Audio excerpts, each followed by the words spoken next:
guys, give me just a moment and just make sure everything's okay. Alright.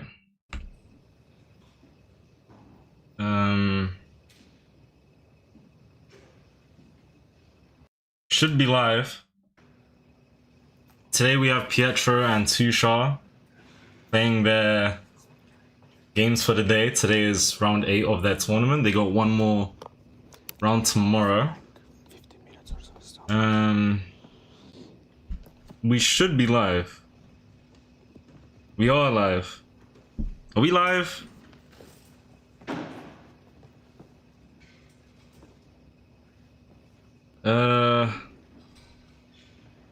Sorry, it took me a while to get this live up and running, guys. I should have been live a little earlier. I guess we'll... Hold on. Everybody... Hold on. Everybody needs to hold the phone. Zach, Ainsley, Numa, what's up? Guys, give me one moment. I'm so sorry. I'll have everything ready. Are we live? We should be... I think we are live, but there's something I've missed. Oh, I know exactly what I missed. Alright. You guys will have to give me a minute. I'm so sorry. I'm really malfunctioning here. I'll have everything ready in no longer than 2 minutes.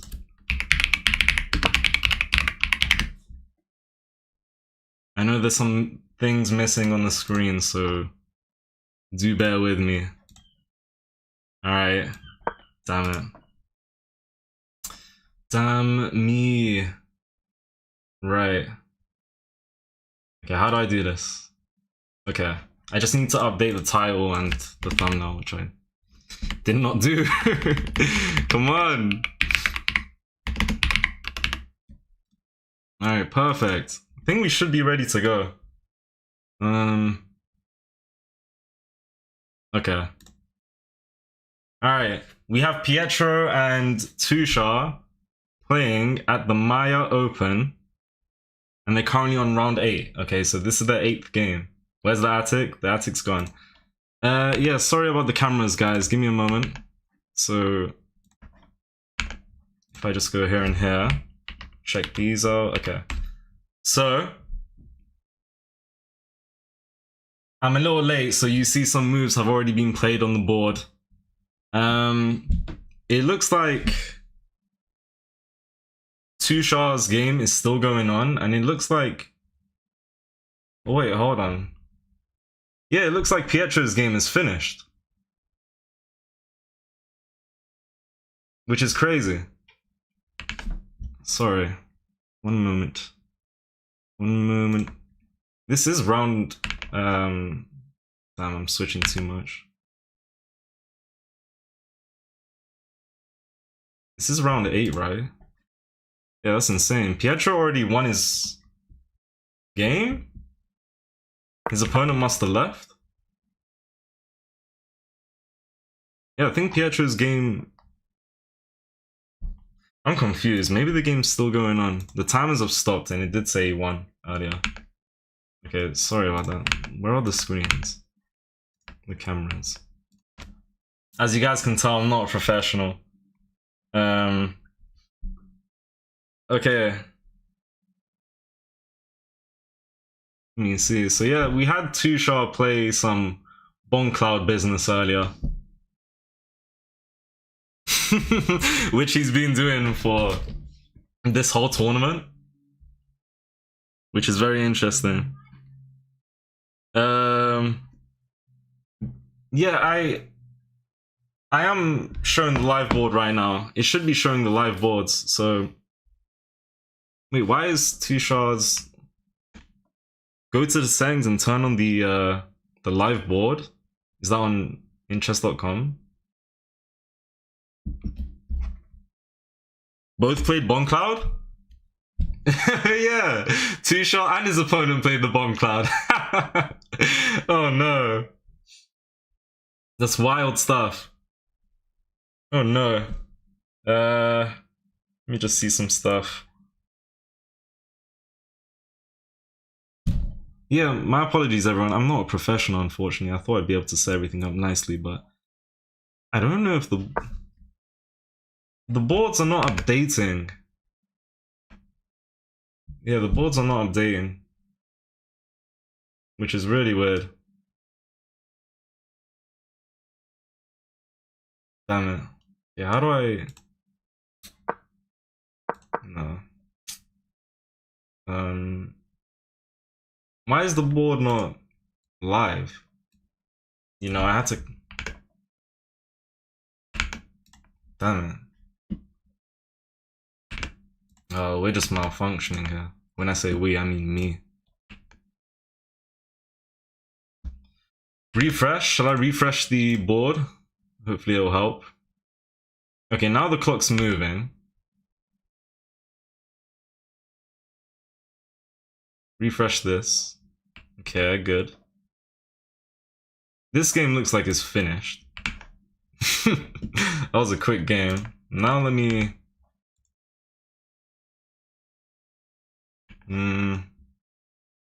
go here and here. And check this out. The clock's not moving for Tushar's board for some reason. What if I just enlarge it and go here? What do you guys see right now? This camera's missing.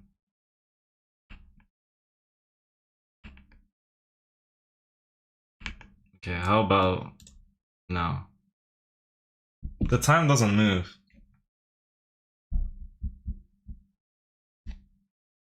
Damn it.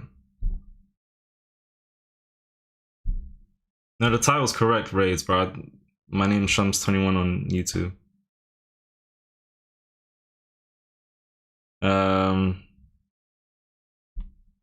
Yeah, I'm pretty sure Pietro won his game. So now we got Tushar playing his game. But for some reason, the board isn't live.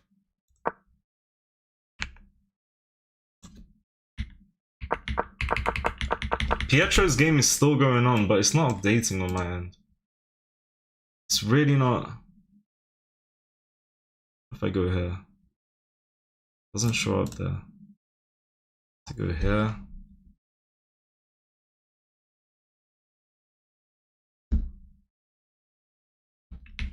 I mean, unless that game did just end. No, the game's continuing. The game is continuing. Wow.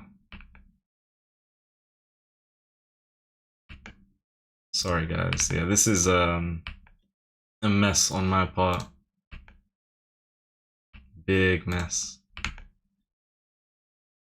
Alright, well you guys can see the whole screen. It's just that the boards are not updating. That's the problem right now. Every time a move is made, I have to go straight to the tab to check it out, and then the cameras at the bottom just turn off.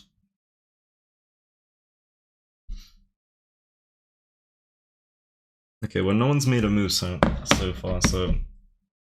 Okay, well, both Tushar and Pietro have equal positions here. Tushar and his opponent played the bomb cloud. Pietro's opponent has gone for c5. c5 is usually a good move to like break open the center. c5 is really powerful, and if you don't know what you're doing, could be very lethal sometimes, because it just takes up a lot of space and it threatens to take up one of the central pawns.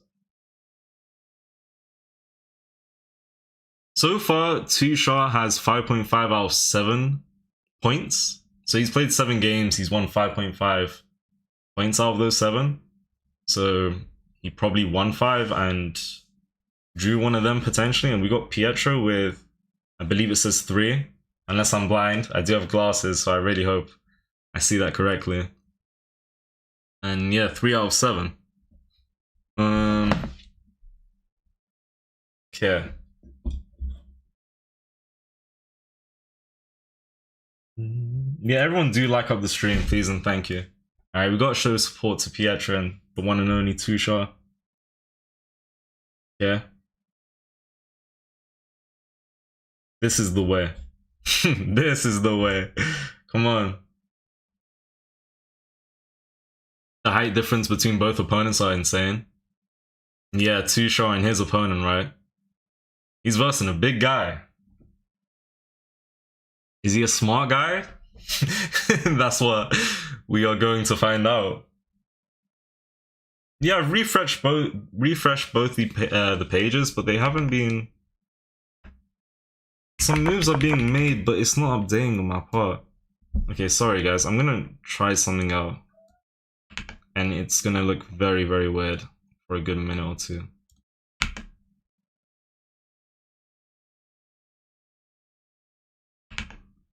Yeah, no, this is chopped. This is quite chopped.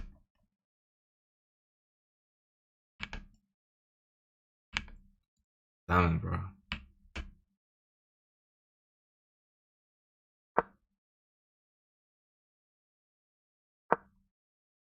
This is really chopped.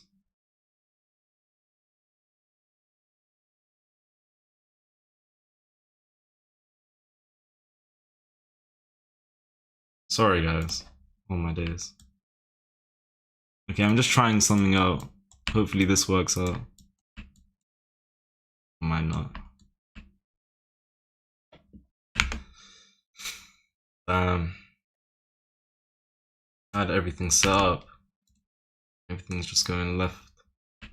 Everything's going south.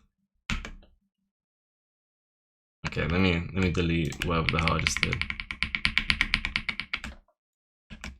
So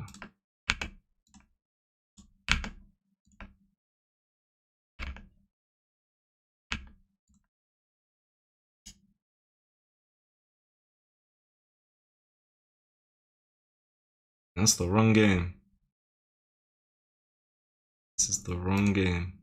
Yeah, that's the right one.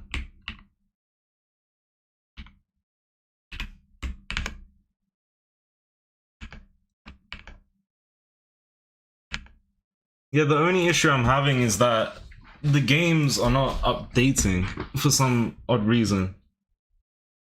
I refreshed the stream multiple times. I've had no luck. Everybody welcome to the stream, alright? Do like the stream, follow, subscribe, you name it. Gotta show support to the goats. Right. How do I...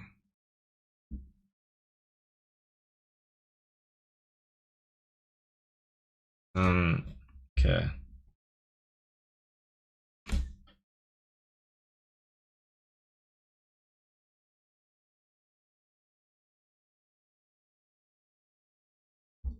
Just trying to figure some things out.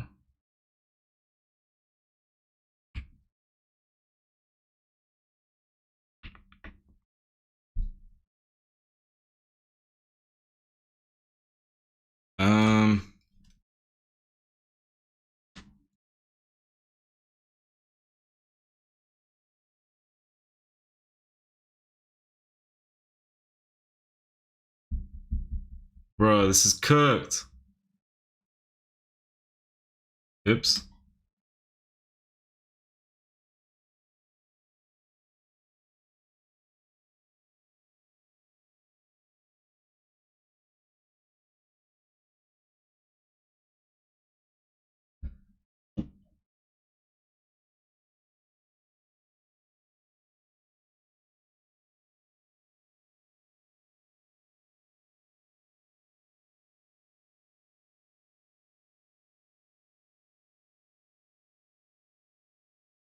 The hell? Ooh, is that a bad word? Maybe a little bit.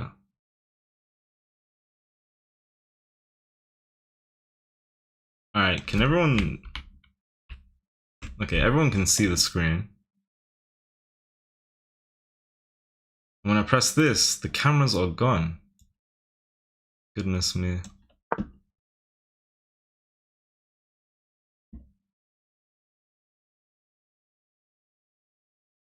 Goodness gracious, bro.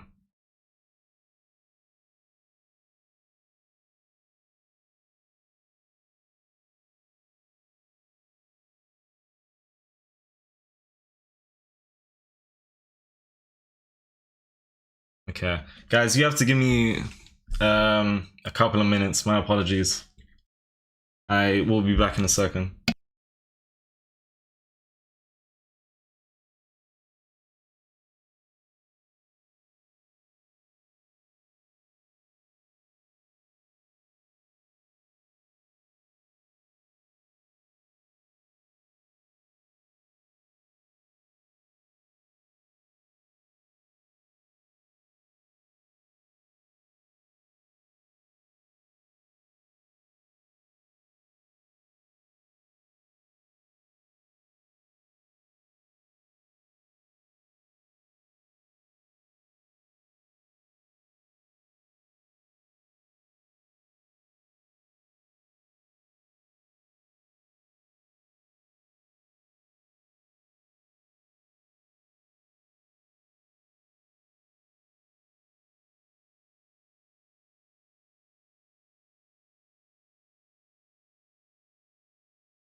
Okay, I'm back. I'm gonna try something out, but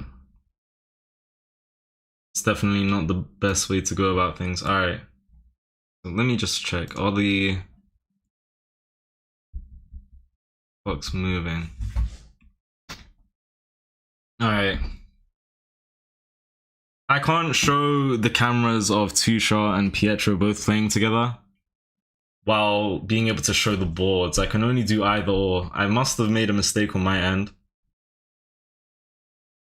Everything shows up on the same screen, but one or the other just gets removed when I don't even know.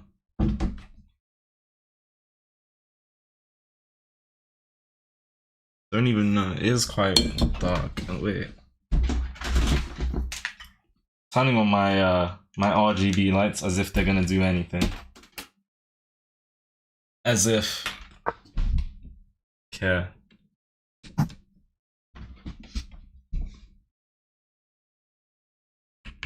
So. Alright, so let's go through the games. I can't show the cameras of them playing at the moment. I'm having really bad technical difficulties on my side. My apologies. So real quick, we'll go over Pietro's games and how he got into the position he's into right now. He currently played 10 moves with his opponent, him and his opponent each. Well, his opponent's about to make his 10th move. Once we go over this really quickly, we'll go over Tusha's game, then I'll showcase both and switch between the two when the time is right. So let's go ahead and check out Pietro's game.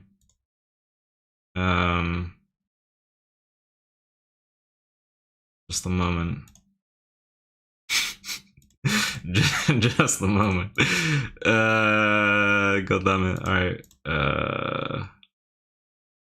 Alright. Let's check out Pietro's game. So, Pietro played d4. He's a big London system player. And so are we surprised if we see d5 and bishop f4? Absolutely not.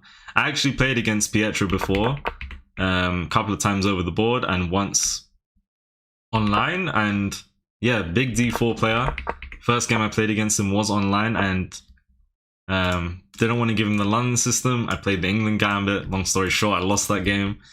But okay, we have the London system. He's a really strong player. Knight to f6, e3. You got the standard setup. This is usually what you go for with the London system. h3. I've never seen h3 here. Maybe this is something he's been playing. Maybe he's trying to prevent the bishop from coming out, even the knight. What you can hear in the background is the ice cream van. Only for a couple of seconds. Now we have bishop to g7, so he's going for a fianchetto of the dark square bishop, preparing short castles. Knight f3, h6. A lot of prophylactic moves, potentially preventing knight c3 and knight b5 in the future, which would be a common theme in the Joe Bava, or also just preventing this check. So h6 and h3, two prophylactic moves. Bishop d3. I just bugged out. Bishop d3, standard stuff. I used to play the London system. It's a really strong opening. A lot of people say it's boring. It's solid is what it is, and I guess it's boring because a lot of the time it's indestructible, and for that reason you could get into a lot of draws. The London system, this opening, right, he's playing a system is what I'm trying to say, and when you play a system it's very hard to blunder your pieces. The bishop's well defended, the knight's chilling here, the bishop's in between these pawns. Sometimes you go for c3, knight d2, queen c2 even, it depends how you want to play it out. And he does go knight d2, so he doesn't play the Joe Bava. We have this move and we have c3. This is the exact setup I used to go for, excluding h3. h3 is interesting, it's not bad.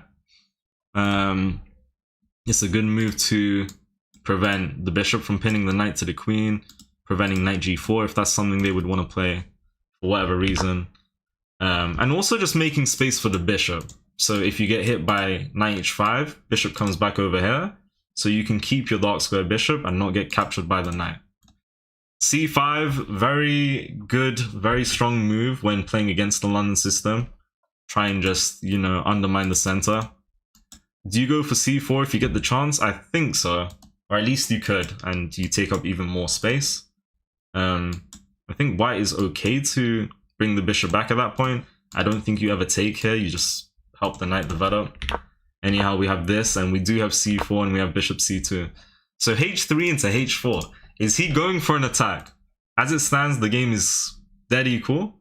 Pietro is on... Pietro has an hour and 27 minutes on the clock, and his opponent has 56 minutes.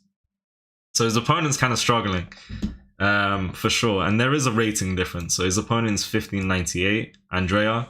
Pietro himself is sitting at 1766.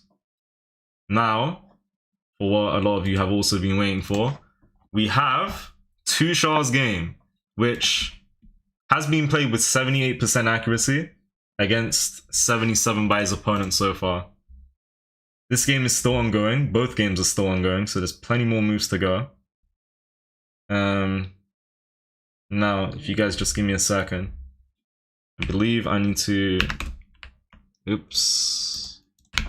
You guys should be able to see the screen. Wait. Yeah, no. This is Tushar's game. The man, the myth, the legend. So, we have a very wild opening that was played, and we're going to go through it right now. Real quick. Same way we went through Pietro's game. Okay. Yeah, everyone do make sure to like the stream. Show some support to Tushar and Pietro. Are the cameras not working? The cameras are working. Hello Maia Chess Festival. The cameras are working. but I've had some technical difficulties on my part. I've messaged Pietro about sorting something out. Of course, he's playing a game. But I have sent him a message with a possible solution that might be a bit difficult for him. I'm not too sure. I've just had technical difficulties on my side to show everything on the board in this stream, so that's the issue I'm having. But okay, Tushaw's game. He plays the Barnes opening. Now, if I'm ever playing with the black pieces and my opponent plays f3 on the first move, I'm gonna make it my goal to do whatever I can to beat white, because f3 is just a little disrespectful, if you ask me.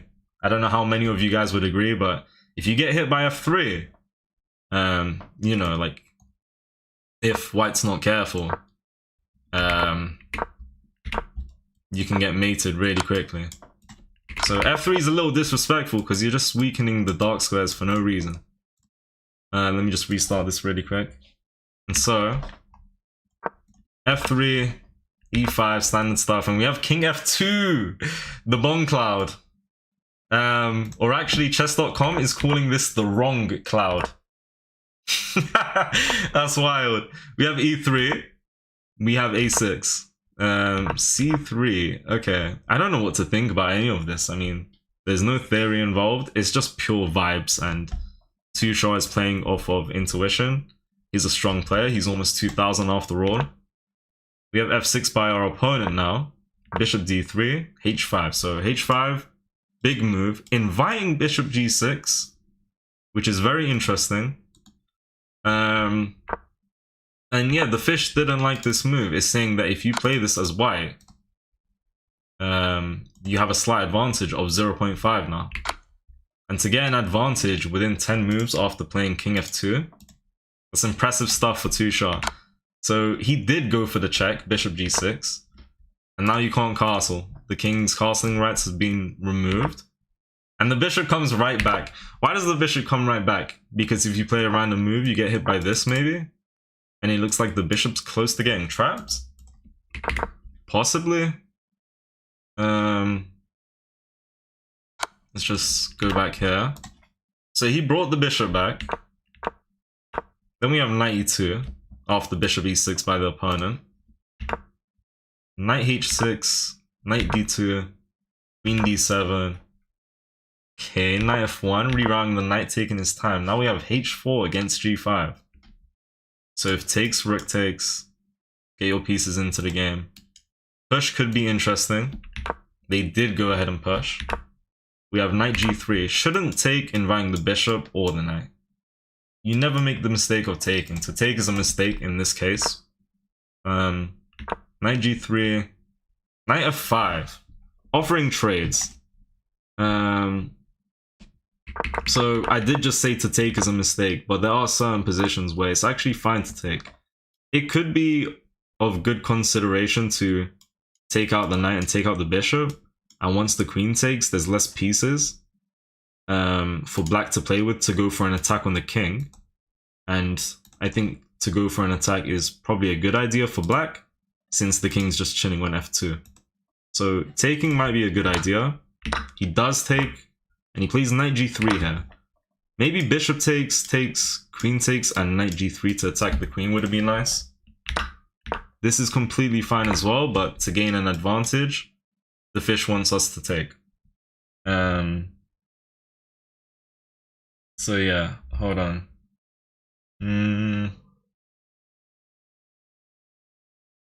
Okay. Yeah, someone's spamming. I think there was a stream yesterday where someone was spamming too. My apologies, guys. Give me a moment.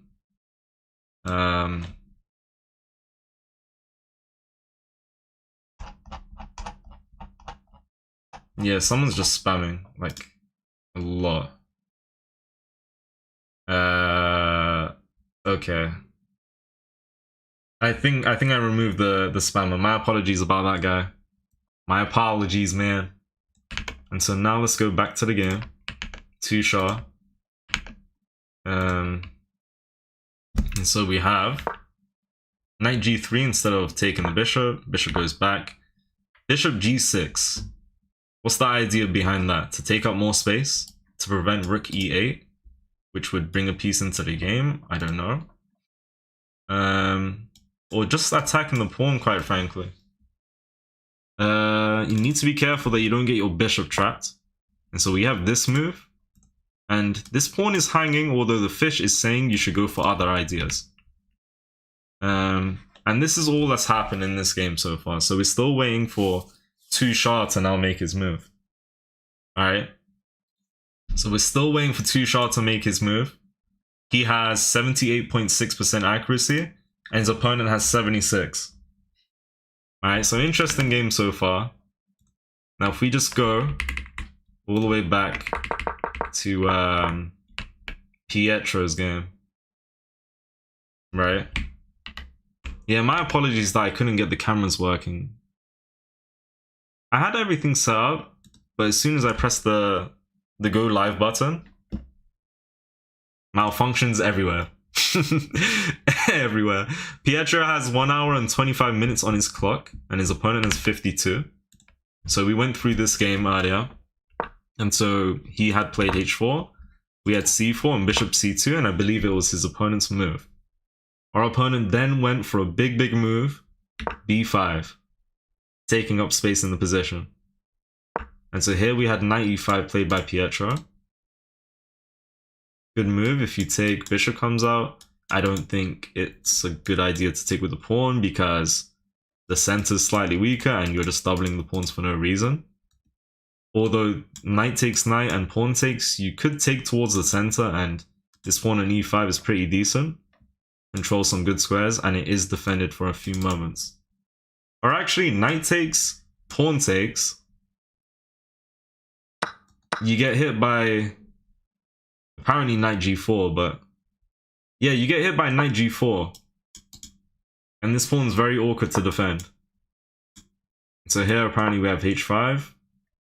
Queen d4, go from there. These moves are always so weird to me, where you're putting the queen in the line of sight of the bishop. This is something that I need to get used to. I don't play these types of moves too often. This is what Stockfish likes Pietro to play if there's pawn takes knight here and the best moves are played, which was all of this. Okay, so we're still waiting for Pietro's opponent to make a move. There is 30 seconds of increments, by the way. So yeah, 1 hour and a half for each player in this tournament, in these games. And of course we have 30 seconds of increments, so there's a lot of time. Hello, Sing. Everybody welcome to the stream. Everybody do like the stream. Show some support. Show some support to Tushar. And Pietro, come on. Alright. So both of our opponents are still thinking. Well, both of the protagonists. Let's say that, not opponents. Tushar and Pietro. Well, it's Tushar's move and Pietro has his opponent thinking for a move at the moment. Pietro, please don't fold again. Did it not go well yesterday? Did it not go well? I thought this was Pietro. As in me, or what exactly? Yeah, this ain't round 7. This is round 8. Sorry about the title, actually. Thank you for reminding me. I believe the title says something about round 7. No, this is round 8. Thank you so much for letting me know. Right. A move has been played. A move has been played on Tushar's side of the board. Alright? And Tushar has made a mistake. Tushar has taken a pawn on h5. And Stockfish, chess.com does not like that move at all. And I think a big issue with that move is that your bishop is in a very weird position and you could get trapped. I don't know, it's an interesting position. Okay, well, let's check out what should be played. So in this position, for black to capitalize off of Tushar's mistake, black is now up 1.26 on the eval bar, and that's a decent advantage. At their level, they might be able to capitalize on that. Then again, Tushar might be able to survive if black plays the right moves. Tushar might find the right moves too, but okay. Best moves to take and recapture. Then we have the move, rook AG8. And this bishop is not in the best position, to be honest. I mean, quite frankly, you take a pawn here, right? And you just open up the position even more. So while you're up material, you've opened up more space for your opponent to maybe go for some sort of attack near the king. What is Tushar's plan? Maybe he wants to go for an attack. I don't know. Hello, Danny. Thank you. Yeah, I feel like if Tushar played real openings, he could be leading the tournament. Honestly, I agree with you.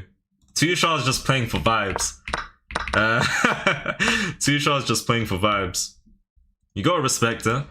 He's making it entertaining. Alright, so now we have... Oops. Now we have Pietro making... Well, sorry, Pietro's opponent has made a move. And Pietro's opponent has now made a mistake. So, Pietro is now up 1.2 on the eval bar, and Tushar is minus 1.2. So, yeah. Some issues for Tushar, and a good position for Pietro. What should Pietro do here? Let's take a look.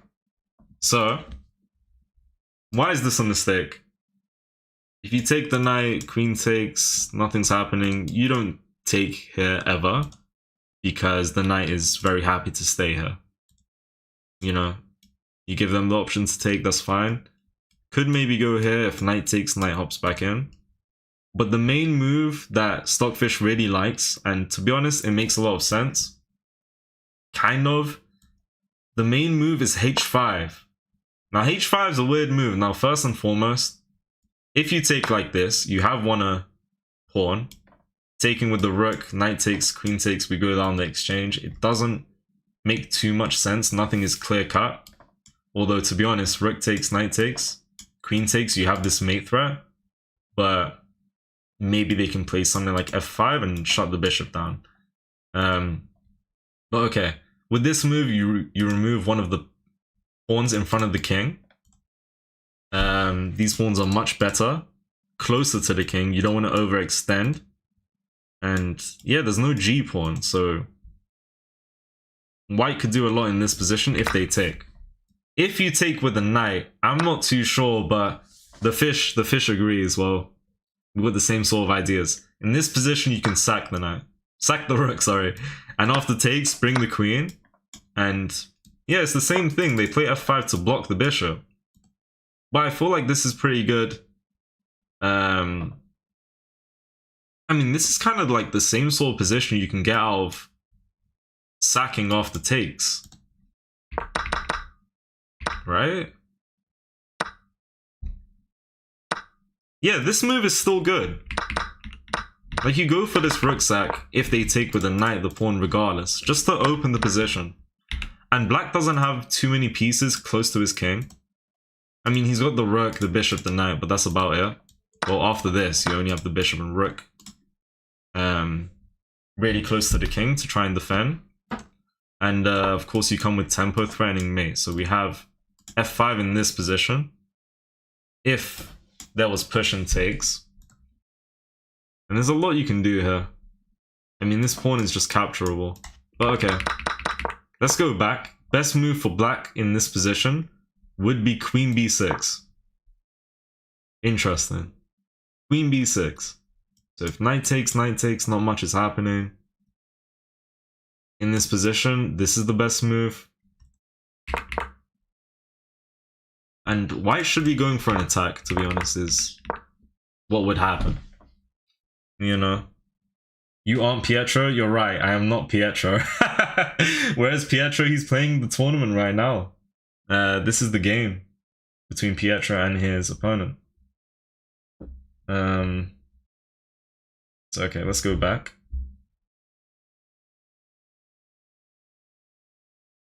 to Tushaw's game and see if anything was played. Okay. Tushaw, the one and only. The one and only. Where's Tushi? He's playing a game right now himself, and we'll actually take a look at it real quick. So we go into this position between Tushaw and his opponent. And he made a mistake and he's -1 on the eval bar. -1.1. Or even 1.2 now. But the stockfish has kind of settled.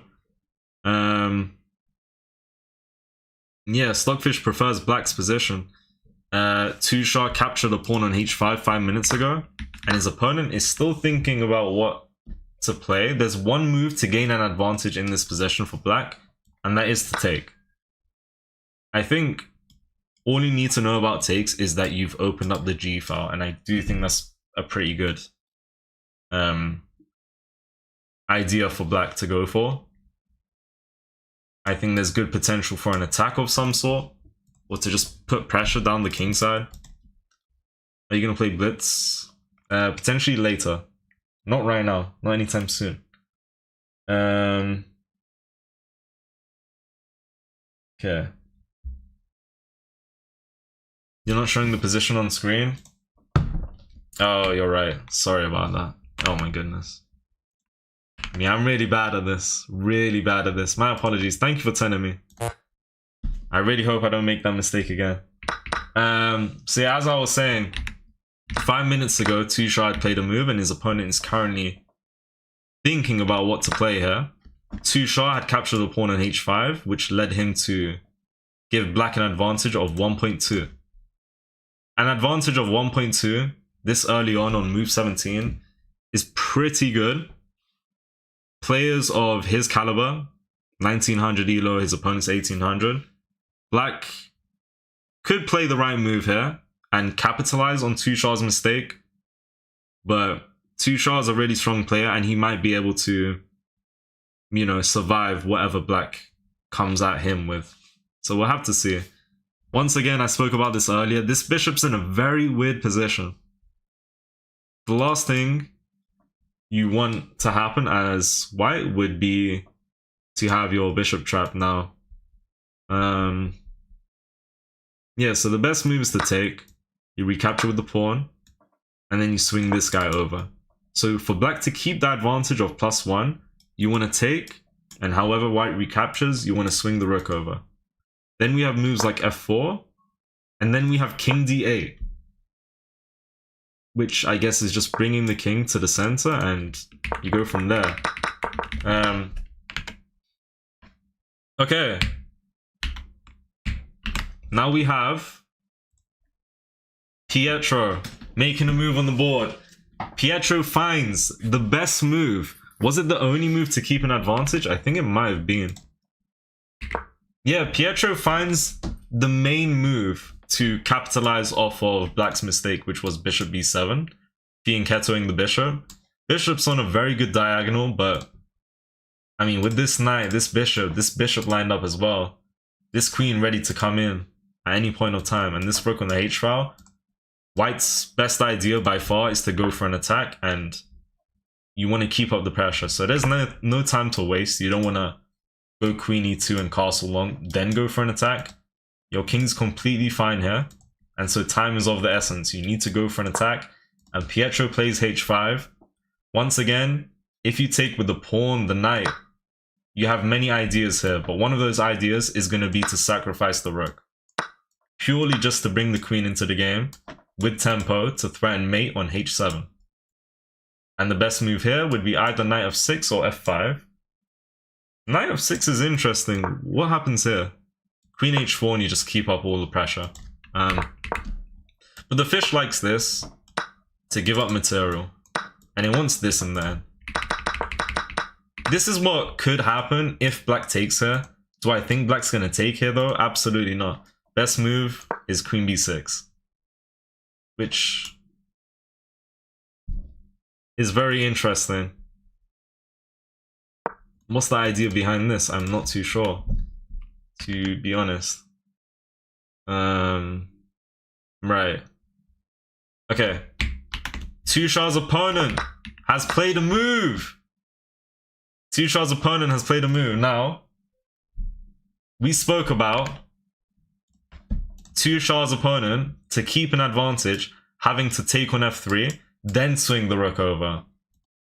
Tushar's opponent, Abdullah, has played rook g8 before capturing here. And that move is a miss. Because now the game's dead equal. And the game is dead equal. With a few moves, to be fair. One of them is c4. And c4 is just wild stuff, because you're just opening the position when the kings are in the center of the board. The other moves to even just take. And so after takes, you could capture back. Another move that the fish really likes is king d8 in this position, which gives up another pawn. With what idea? Takes. Bishop takes. Bring the bishop back so you don't get it trapped or something like that. And then we have queen d6. And in this position, black is down 3 points of material. That's crazy. Wait, Tushar in this position? Wait, Tushar has every pawn. He has 8 pawns. And his opponent has... how many? 7. Right? 1, 2, 3, 4. Yeah, so they've played 18 moves and Tushar still has every shrimp. Every little kitty. Every little soldier. That's crazy. You look like a Turkish Gotham chess. Okay. Thank you.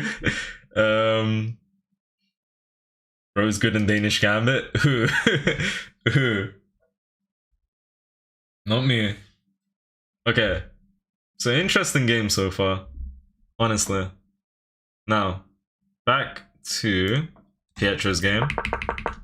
Let me just reset this. Yeah, so they're both waiting for their opponents to make a move. Pietro is with a great time advantage compared to his opponent. He has an hour and 18 compared to his opponent, who has 43 minutes. There is a good rating difference between Pietro and his opponent. So you'd like to think Pietro is the stronger player, and yeah, that probably would explain why he's low on the clock, trying to make sure he plays the best move. And the position is just not so simple for black, to be honest. White definitely has the initiative. To have the initiative is really important in chess. What that means is to just be the one to come up with plans before your opponent is generally a good idea, you know? Because if you come with plans before your opponent gets to come with their plans, they're going to have to react to your moves. And if they react to your moves, you're kind of controlling the game for a while. And so if you can keep the initiative, you keep the pressure, and yeah, you just control the game. As I said, maybe twice, 3 times. All right. Okay. So we're still waiting for moves on both boards. Yeah, Pietro is currently winning, and he found the winning move.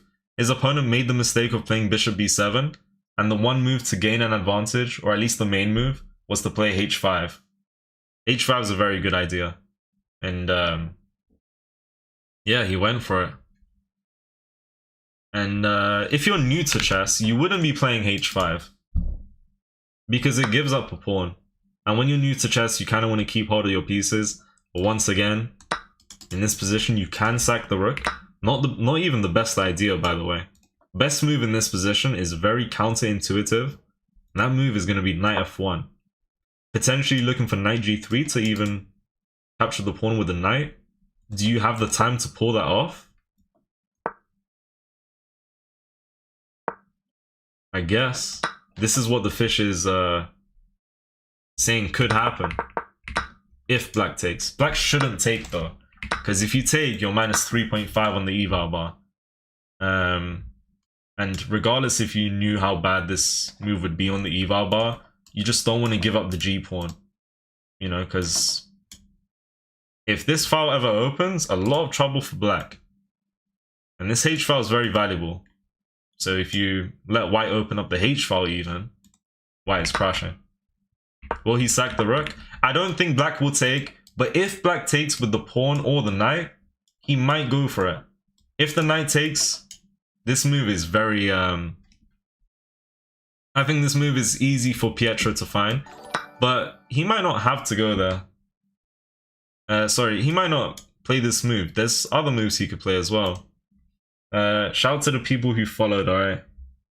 Shout out, man. Okay, back to Tushard's game. Let us just go here. Tushard and his opponent are still in the think tank, while his opponent's taking his time to make a move. Tushard played bishop g4, offering a trade of bishops, giving a pawn back. Bishop takes, pawn takes, and the fish doesn't even want black to capture here, because I guess the pawn doesn't go anywhere, quite frankly. But if you take, how would you take? If the queen takes, white is happy to trade. If the rook takes, you would be playing queen f3. And you gotta be very careful over here. Of course, you have that covered though. Wait, this move also invites that. But then there's knight f5. King d8 and takes at this point? Yeah, that's wild. That is pretty wild. So that is a no-no. No, that is a no-no. Alright, come on. Yeah. So yeah, we still have plenty, you know, more moves to be played on the board with Pietro's game and Tushard's game.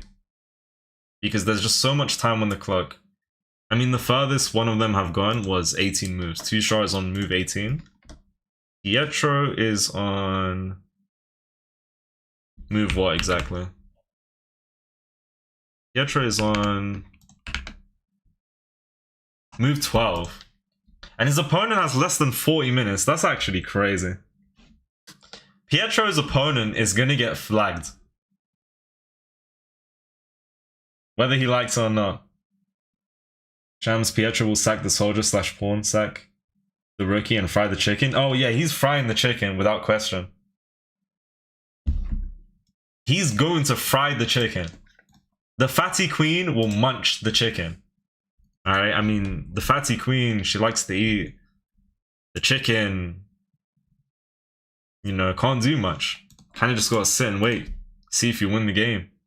The king doesn't do much until the end. It's a very lazy piece. But it's one of the most important pieces, and probably the most important piece. So, that's that. Okay, I have no idea what I'm saying. Okay, Pietro and his opponent have 3 points, by the way. Out of 7 games played, they both have 3 points each. So they've both had a pretty good tournament so far. Also, for those wondering, Pietro is playing with 94.7% accuracy. And in this position, after black played bishop b7, black has an accuracy of 88. And so if we go back to Tushard's game, right? The accuracy here for Tushard and his opponent are in the 70s. 73.4 for Tushard and 72.1 for his opponent Abdullah. How many games have these two played and how many did they win? I don't quite know how many games they won, but I know how many points they've achieved. So they've both played 7 games. Pietro has achieved 3 points out of 7 games played, and Tushard has achieved 5.5 out of 7 played so far. I think Tushard's been playing the bomb cloud every game, so that's just really impressive for him to get 5.5 points. Yeah, they are some nice people, nice streamers, honestly. But yeah, we got some good games coming our way. Like, both of these games are looking pretty exciting. Like, there's gonna be a lot of action potentially in Tushard's game, and with the rate Pietro's going at, there's going to be a lot of action as well. I mean, you see him going for an attack. I've played similar positions to the one that Pietro's in right now, and they're always really, really fun. Because you could potentially end up castling queenside, you could be going for g4 pawn pushes. If you get the open h-file, that's just really good for white. Because the h-file is probably, I mean, you know, just really weak for black. You open the h-file, it's by far benefiting white. And so Pietro's opponent now has 35 seconds, bro. Goodness gracious. Someone needs to lock in. Someone tell Pietro's opponent to lock the doors, to lock in. Alright. Where's the chicken? Who knows? You don't really like playing chess? Why don't you like playing chess? Chess can be fun. Chess can be evil, I guess. Can it be evil? What is bro talking about? I don't know. But yeah, someone spoke about if Tushar played real openings, he'd perform way better. He's already performed super good. Super duper good. So yeah, if he played some actual openings, like even the Elephant Gambit, which is a really interesting opening, he could be first place even right now. What tournament is this? This is the Maia Open. Chess Open, and this is round 8 of the Maia Chess Open. I'm pretty sure it's in Portugal. I could be wrong. That's what I've heard. I hope I haven't heard wrong. I really hope I haven't heard wrong. Tushar playing the Bon Cloud again? Yes. Someone tell him that he shouldn't park his king there.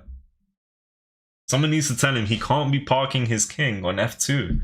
Or even f3 every other game. What happened to the Tushi match? Not much, to be honest. We're still waiting on his opponent to make a move. His opponent has 53 minutes. I finished a 10+5 chess game last week with 11 minutes. As in 11 minutes total? Oh, you're saying you finished the game and your time at the end was 11 minutes? That's crazy. You must have pre-moved the opening, and you must have played really fast in the middle game. And maybe the game ended in the middle game. It's pretty good. I've never had that experience. Shows that openings are not as important as holding your middle game. Facts. Tushar's doing a great job. He has great intuition. He's a very strong player. All of us know this. Pietro too. Like, I'm you know, showing a lot of appreciation to Tushar, but Pietro is super strong as well. The rate at which he's been improving is crazy impressive. Because I could have sworn he was 2000 Elo maybe 4, 5, 6, 7 months ago. That's a big time frame, I know. But he just reached 2200. And I think he actively studies chess. Whether it's openings, middle game tactics, his endgames are really good. Like, he knows a lot of the key endgame positions, such as the Lucina or the Philidor and whatnot. And I'll be honest, I've been playing chess for 4 years. I hit 2100 myself, and I've heard of the Philidor, I've heard of the Lucina, but if you told me to demonstrate them, I would have no clue what I'm doing. There's probably a skill issue on my part. I need to learn them. But yeah, my point is that Pietro Checkmate has memorized all these endgames. He's a really strong player, and he's improving at a crazy rate. We could see Pietro at 2300 at the end of the year. I genuinely think that's possible. Yeah, he's definitely going to hit 2300. This is me talking about chess.com, by the way. And Tushar is like 2500 plus in Rapid. I could be lying. I did the Caribbean Chess Cup 2026. When was that? Caribbean Chess Cup. Where did you go? You went to the Caribbeans? Fatal Attraction Puzzle is evil? Fatal Attraction Puzzle. Is that the daily puzzle, or how does that go? Just take the bishop? Yeah, black's best move is to take here. Black would be up 0.4, which is not the biggest advantage. Aruba, okay, Demand Legend. Aruba. Sushi needs to learn more about openings to become a grandmother. Brackets GM. Yeah. Are you saying his openings can be a bit better? I wouldn't know too much. He is playing the Bomb Cloud. And he's performing really well. He's a good player. Both of them. Prediction, Tucci will be close to losing. You never know. I mean, he technically has a disadvantage here. Right. Back to Pietro's game. Opponent now has 30 minutes on the clock. It's crazy. Hello, Chess GM. Tucci will be close to losing and Pietro will win. You never know. We're gonna have to find out. We will be finding out very, very soon. We will be finding out very soon.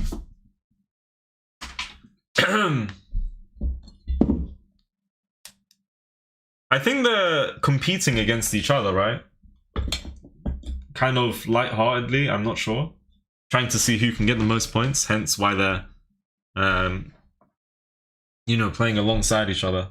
The same event, same times roughly. I got 5 out of 12 in state championship today. Good stuff, bro.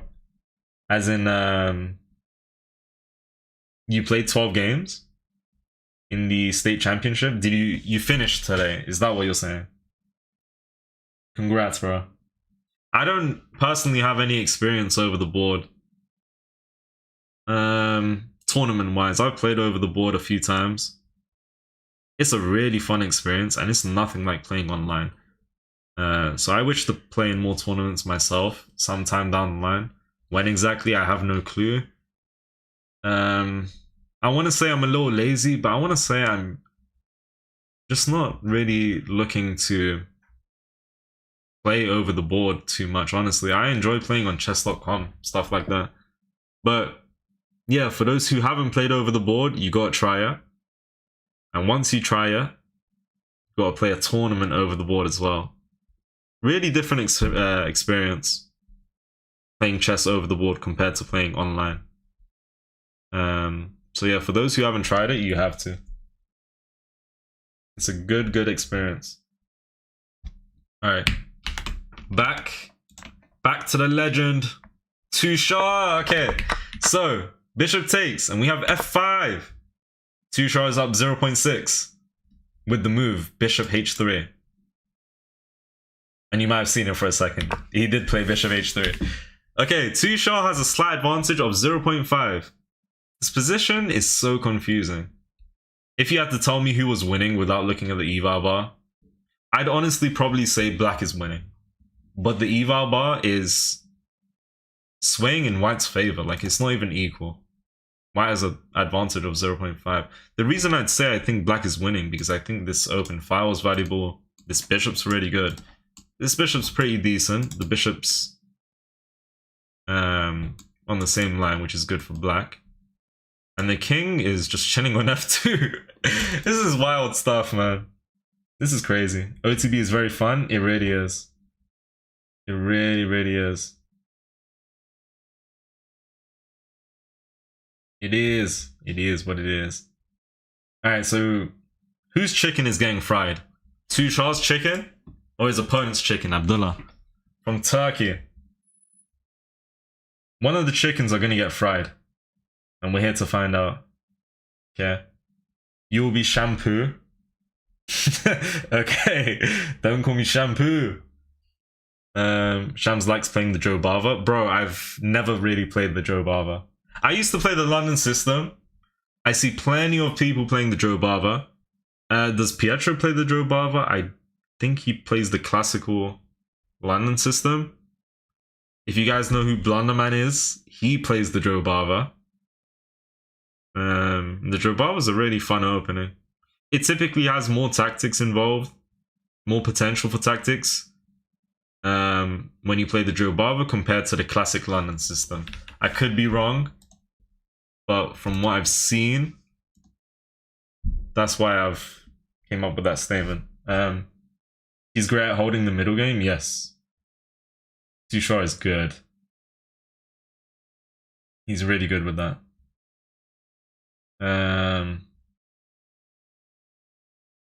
Tuchel would have drawn against Gotham Chess if he knew how to play endgames. Did he play Gotham Chess? You're saying he would have drawn. I'm guessing he lost, right?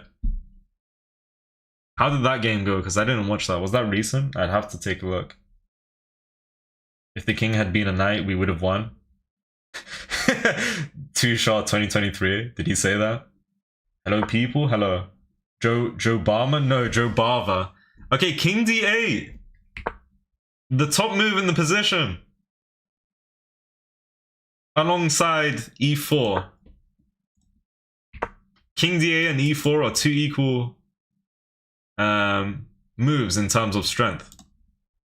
White still maintains a plus 0.5 or even 0.6 advantage now. And the king is now out the center. What does that tell you as white? That tells you black is definitely going to come for the king's head. Whether that be E4, taking up space, trying to open up the king. I don't know if... Okay, if you push, do you ever take here? You don't, right? Because just too much issues. I mean, you see the knight on G3 that's only defended by the knight, the king, sorry. And then you just open up this file. There's going to be a lot of trouble. So E4, you can't take... Could you push? You can, but then we have bishop F8. I don't know. This is confusing. This is not of my my understanding. And so King D8 was played. Okay, so back to the legendary Pietro. His opponent is still thinking. His opponent has 24 minutes. His opponent has been thinking about this move. Pietro played the move H5. His opponent has been thinking about H5 for the last 20 minutes plus. I'm pretty sure he had 45 minutes at one point. Goodness me.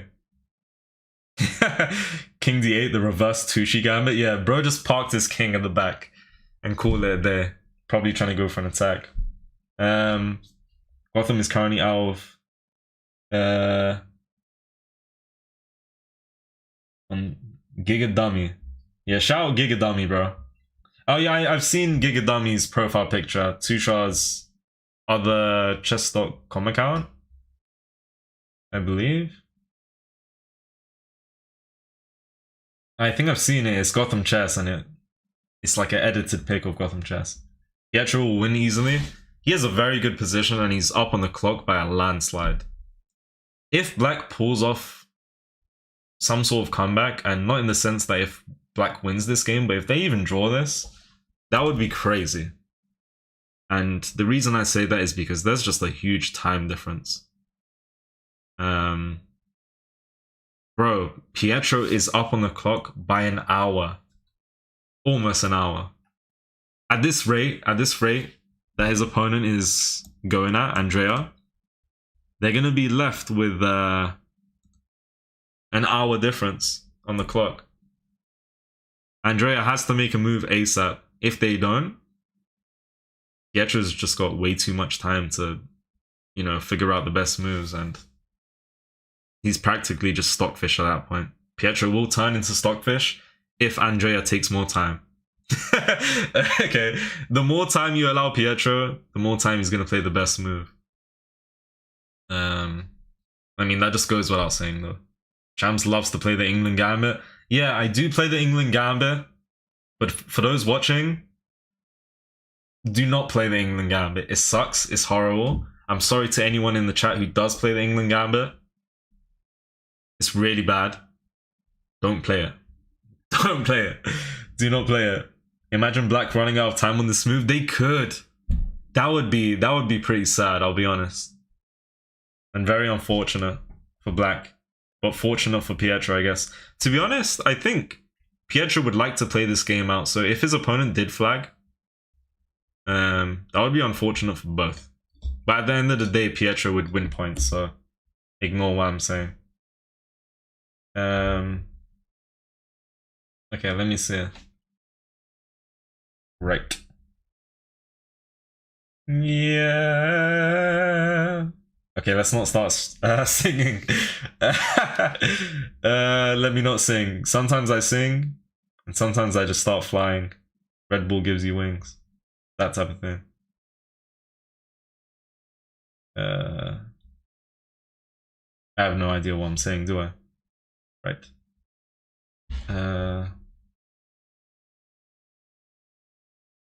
Just trying to find something actually. If I can. Take a look.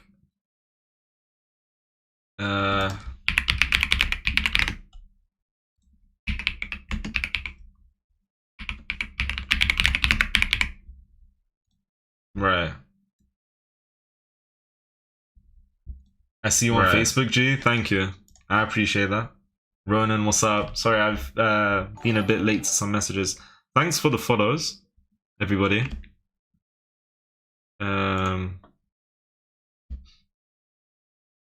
Two shots, 1 loss, 1 tie, 5 wins. Yeah, he has a good tournament going on right now.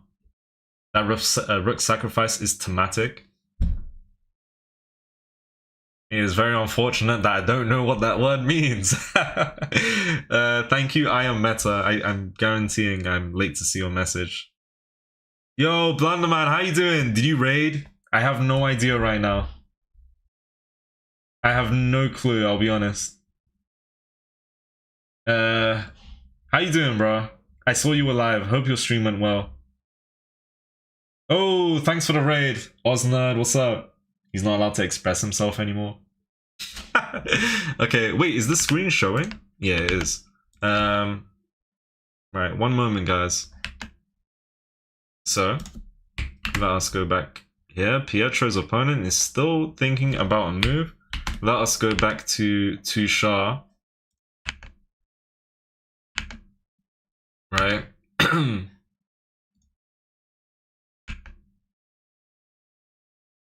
I just froze for a few seconds. Okay, we had some moves on the board. Right, so we had Bishop H3, we had King D8, and Tushar's played Knight E2. This knight is definitely something that Black will try and focus on. I mean, the G files, there's a semi-open G file, and I would say at the moment it benefits Black. So to maybe double up, basic idea, add pressure on the knight could be a decent idea. But there's probably a bigger idea than to just prevent, you know, Black coming with all this pressure eventually. Thanks for the follow, everybody. This knight probably wants to reroute somewhere. Where exactly, I have no clue. Bishop out, knight here and here. It's gonna be impossible because I'm sure E4 is played at some point.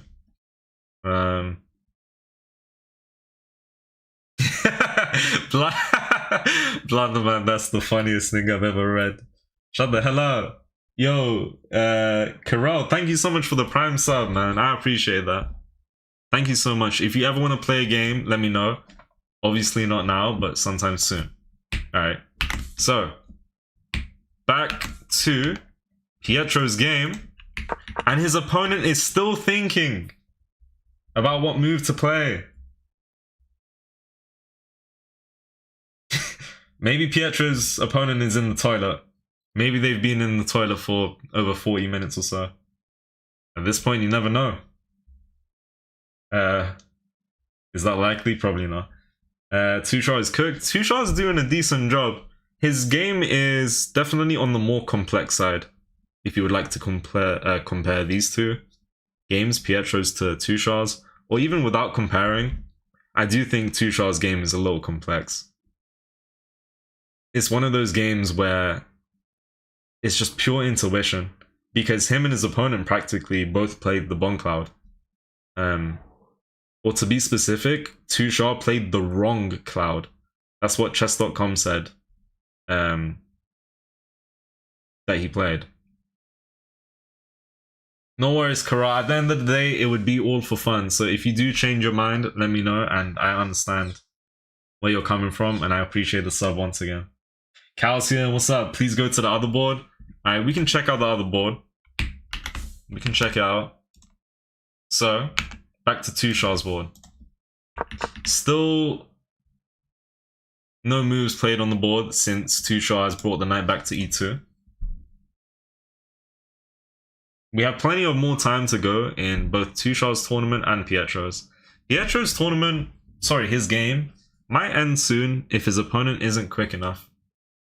Really and truly, I don't think anyone's going to get flagged here because there is 30 seconds of increment. And 30 seconds of increment is a lot.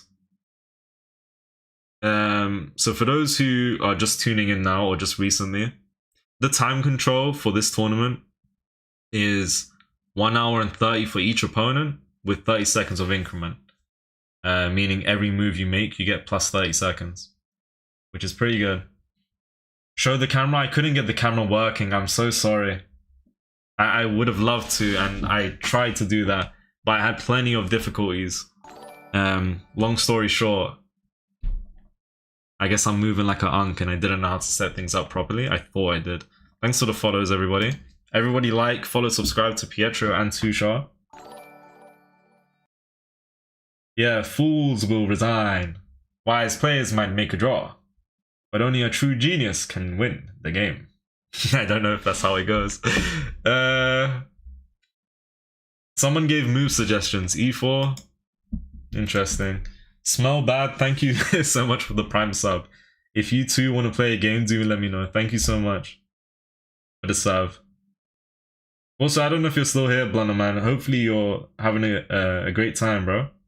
Up in India. We want to see you make content consistently again, bro. We're all waiting. I've seen you live stream every now and then. Alright, we're waiting for you to come back.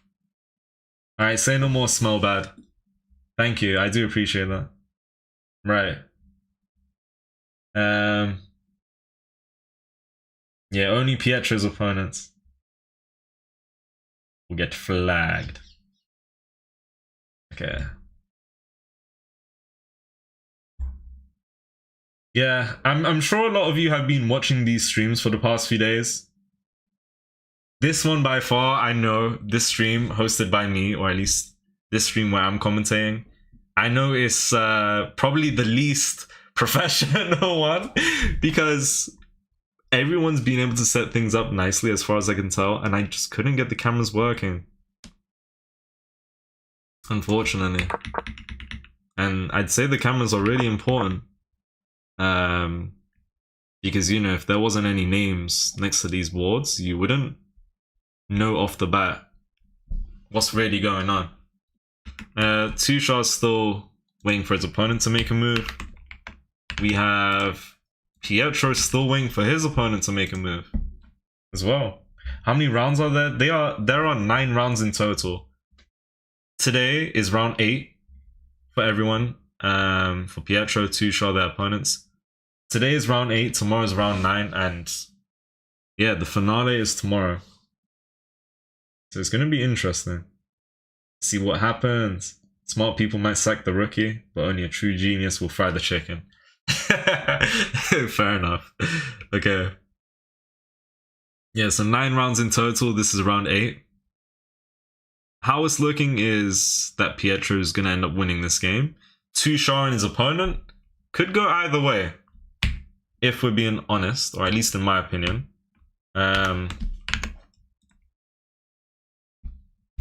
Pietro, no. Tushar is up on the eval bar by 0.8. Best move here is the take, which is interesting. He played G3. And this move just defends this pawn. It's a slow move, it's a good move. Just improving the position. Now the bishop has not seen the light of day. Neither has the queen. Neither has either rook. None of these 4 pieces have moved. Neither has this guy.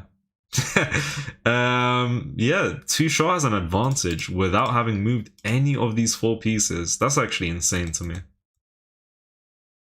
Because usually, you know, to gain an advantage or to just do a good job in a position, you follow your principles by developing your pieces. But instead we got Tushar playing the wrong cloud, which is basically the bomb cloud on move 2. It's just pure disrespect, but you gotta respect it, you know.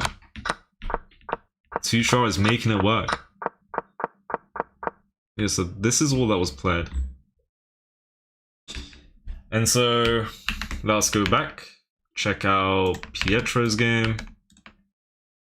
And his opponent has 10 minutes on the clock. It's insane.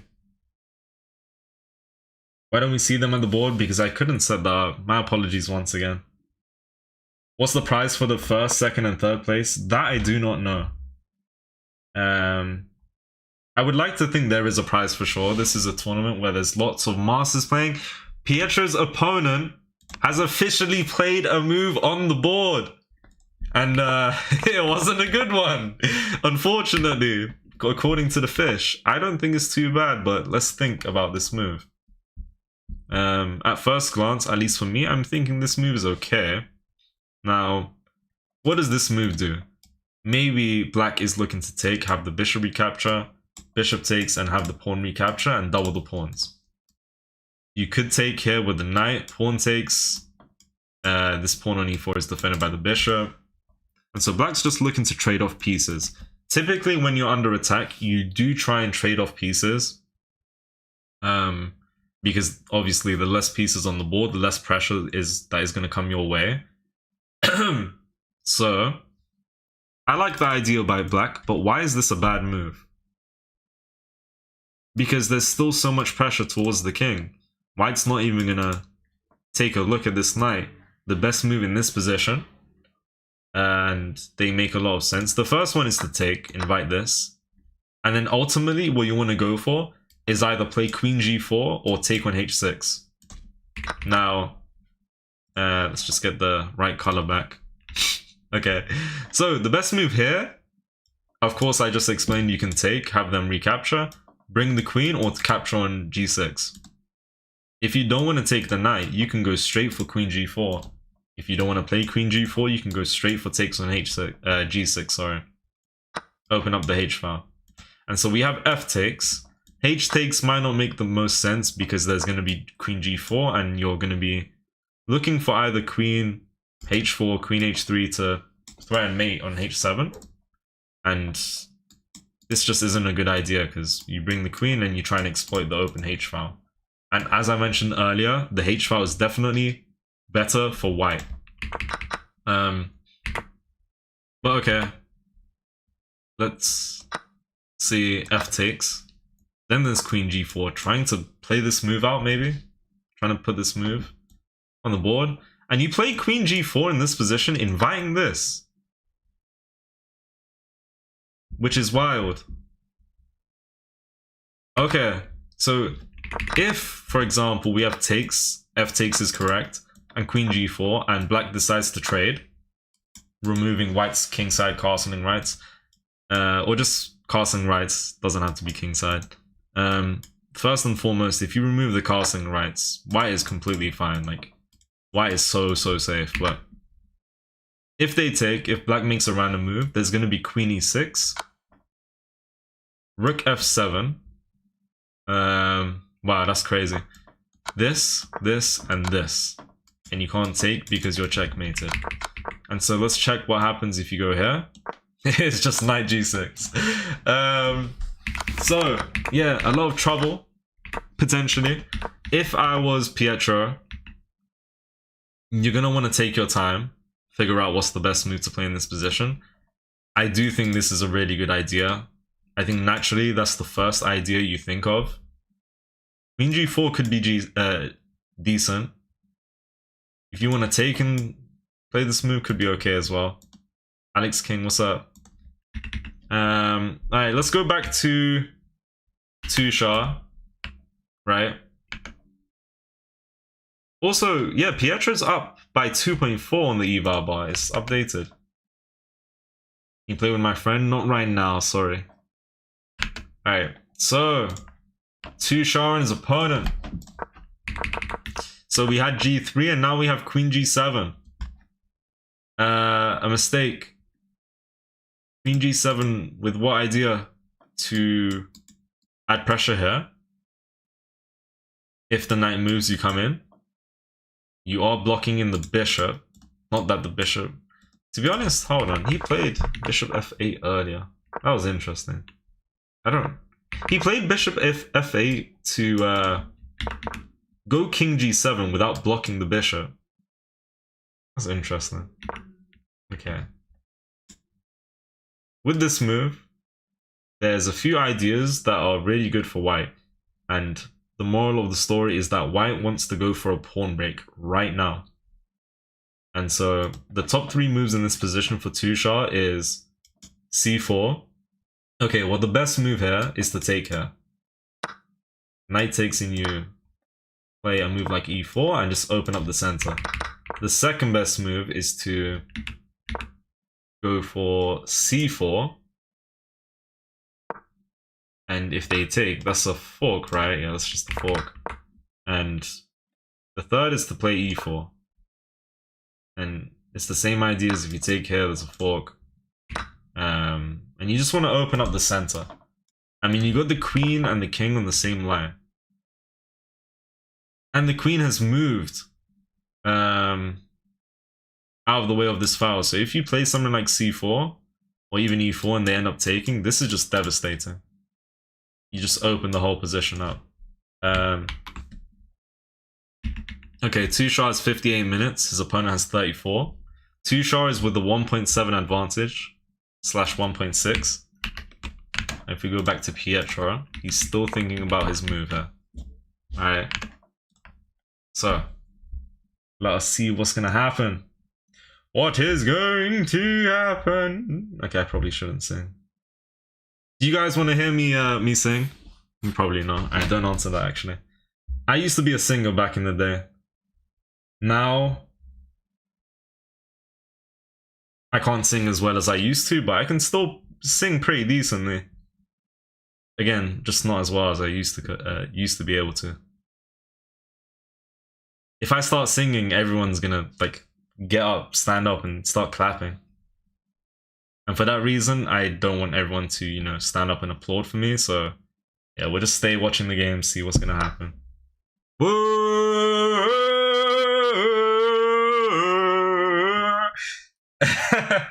Okay, Pietro has made a move. He has taken on g6. Now, we spoke about this earlier. The best move in the position is to capture the pawn on g6. Now, taking with the h-pawn, this is a no-no. All you need to know about taking this way, of course, you keep the pawns connected, you take towards the center, classic principles, but there are times where taking with the f-pawn is slightly better.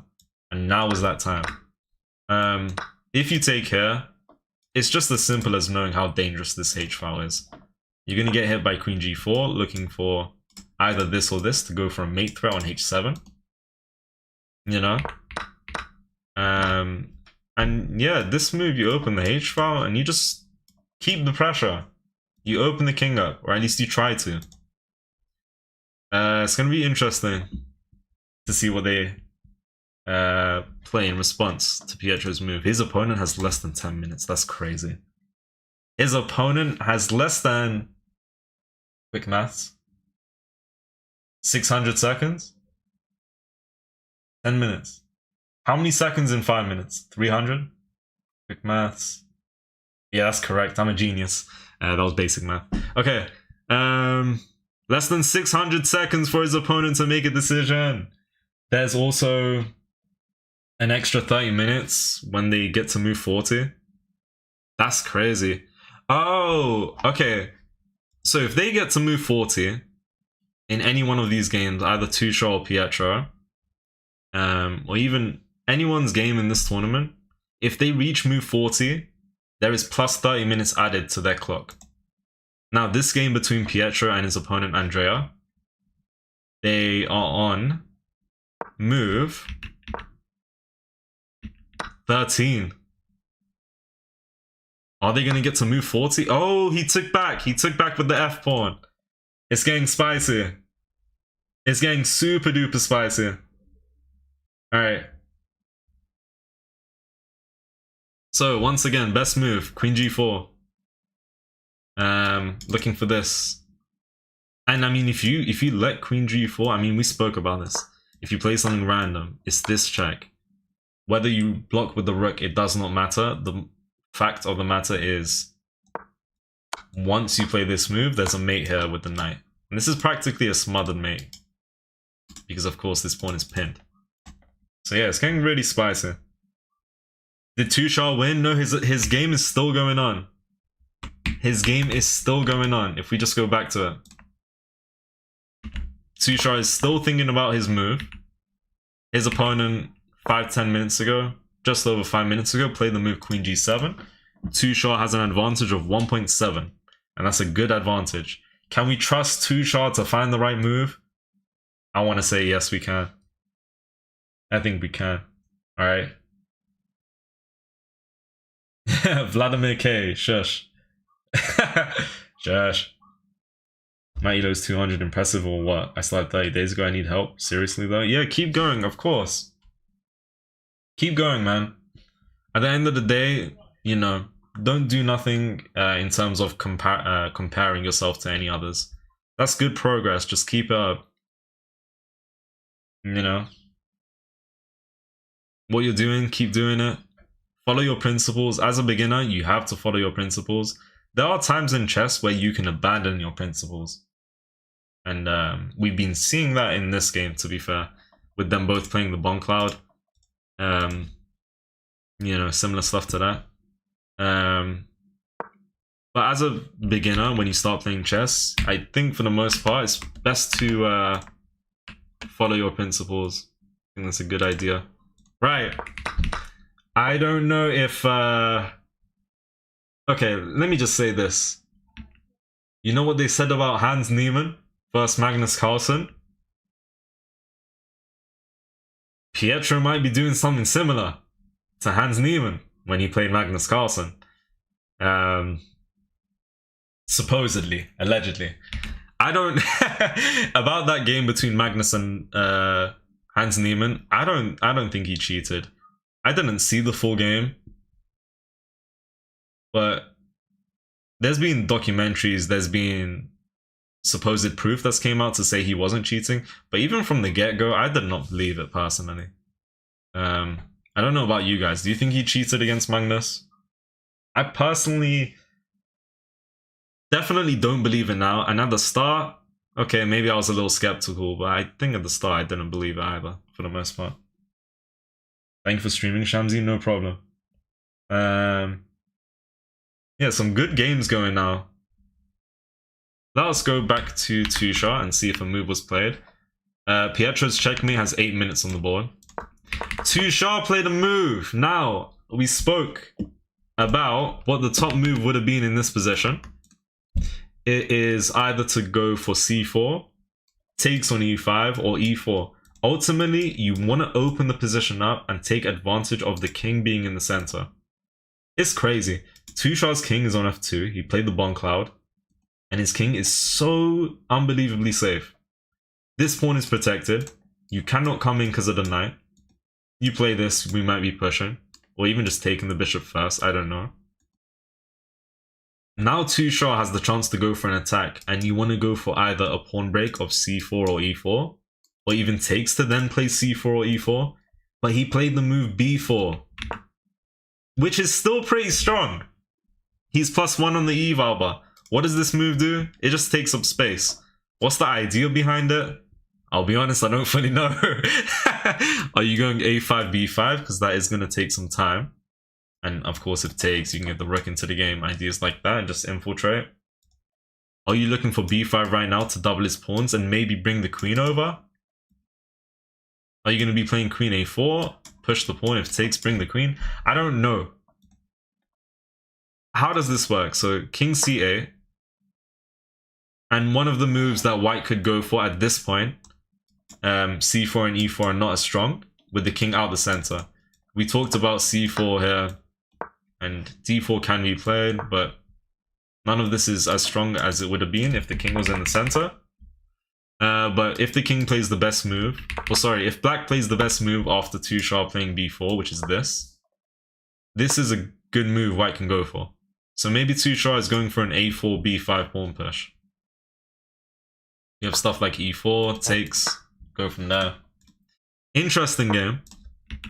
And his opponent played queen f6, which is the second best move. I don't fully understand it. Try not to win. What's up? Let's go back to Pietro's game. A move has been made. Okay, so queen g4, and this makes a ton of sense. We have knight takes on e5. Why does this make a ton of sense? Because of how powerful the knight and queen would have teamed up towards the king in terms of going for an attack. Once again, had black played a random natural move such as this, there is a mate in 3 with queen e6. Rook f7, queen takes, king here, and there's a smothered mate because this rook is pinning the pawn and the queen cuts off the escape. So to prevent all of that, taking the knight, yeah, simplest thing you can do, best thing you can do. How is Pietro going to take back? Because if you take with the bishop, you get double pawns. You take with the pawn, you get double pawns anyways. Okay. The orientation used at the start of the game was perfect. At the start of the stream, if that's what you're talking about, I agree, but I couldn't get it working nicely. Nah, no problem, dear Clan Iron. No problem. Keep it up. Why only showing both boards at once? I couldn't get it running perfectly. I had everything showing, but the boards weren't updating. And whenever I tried to go to another tab on my side of the screen, you know, with my computer on my PC, the cameras were just disappearing. There was a lot of issues, and I do apologize. What if queen check and take with the queen? Where exactly?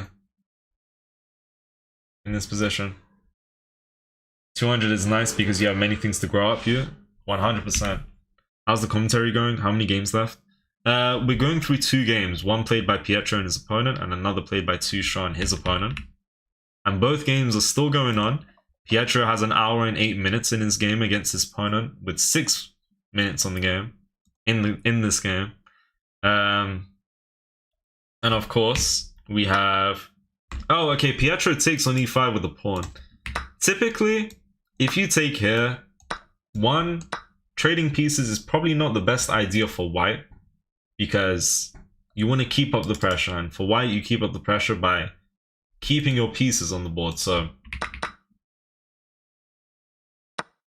this is good for white. Like, this ain't a bad idea to take with the bishop, but there's no point to go for this because you're gonna lose one of your pieces that was doing a good job and potentially gonna help you go for an attack.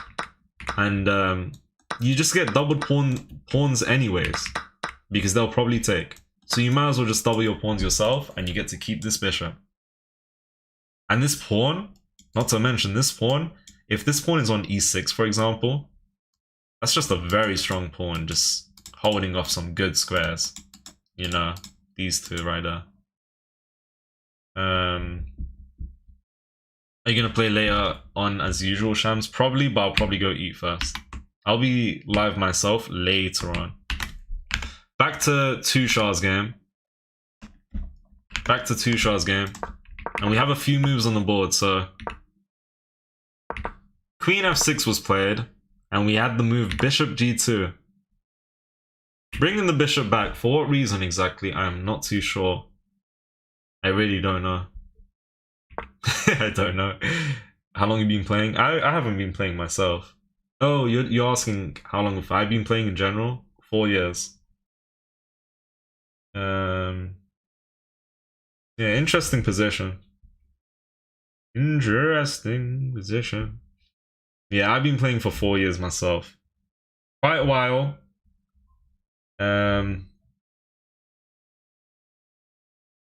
What did I miss? Quite a bit, actually. A lot is going on here in both games. Eat shawarma.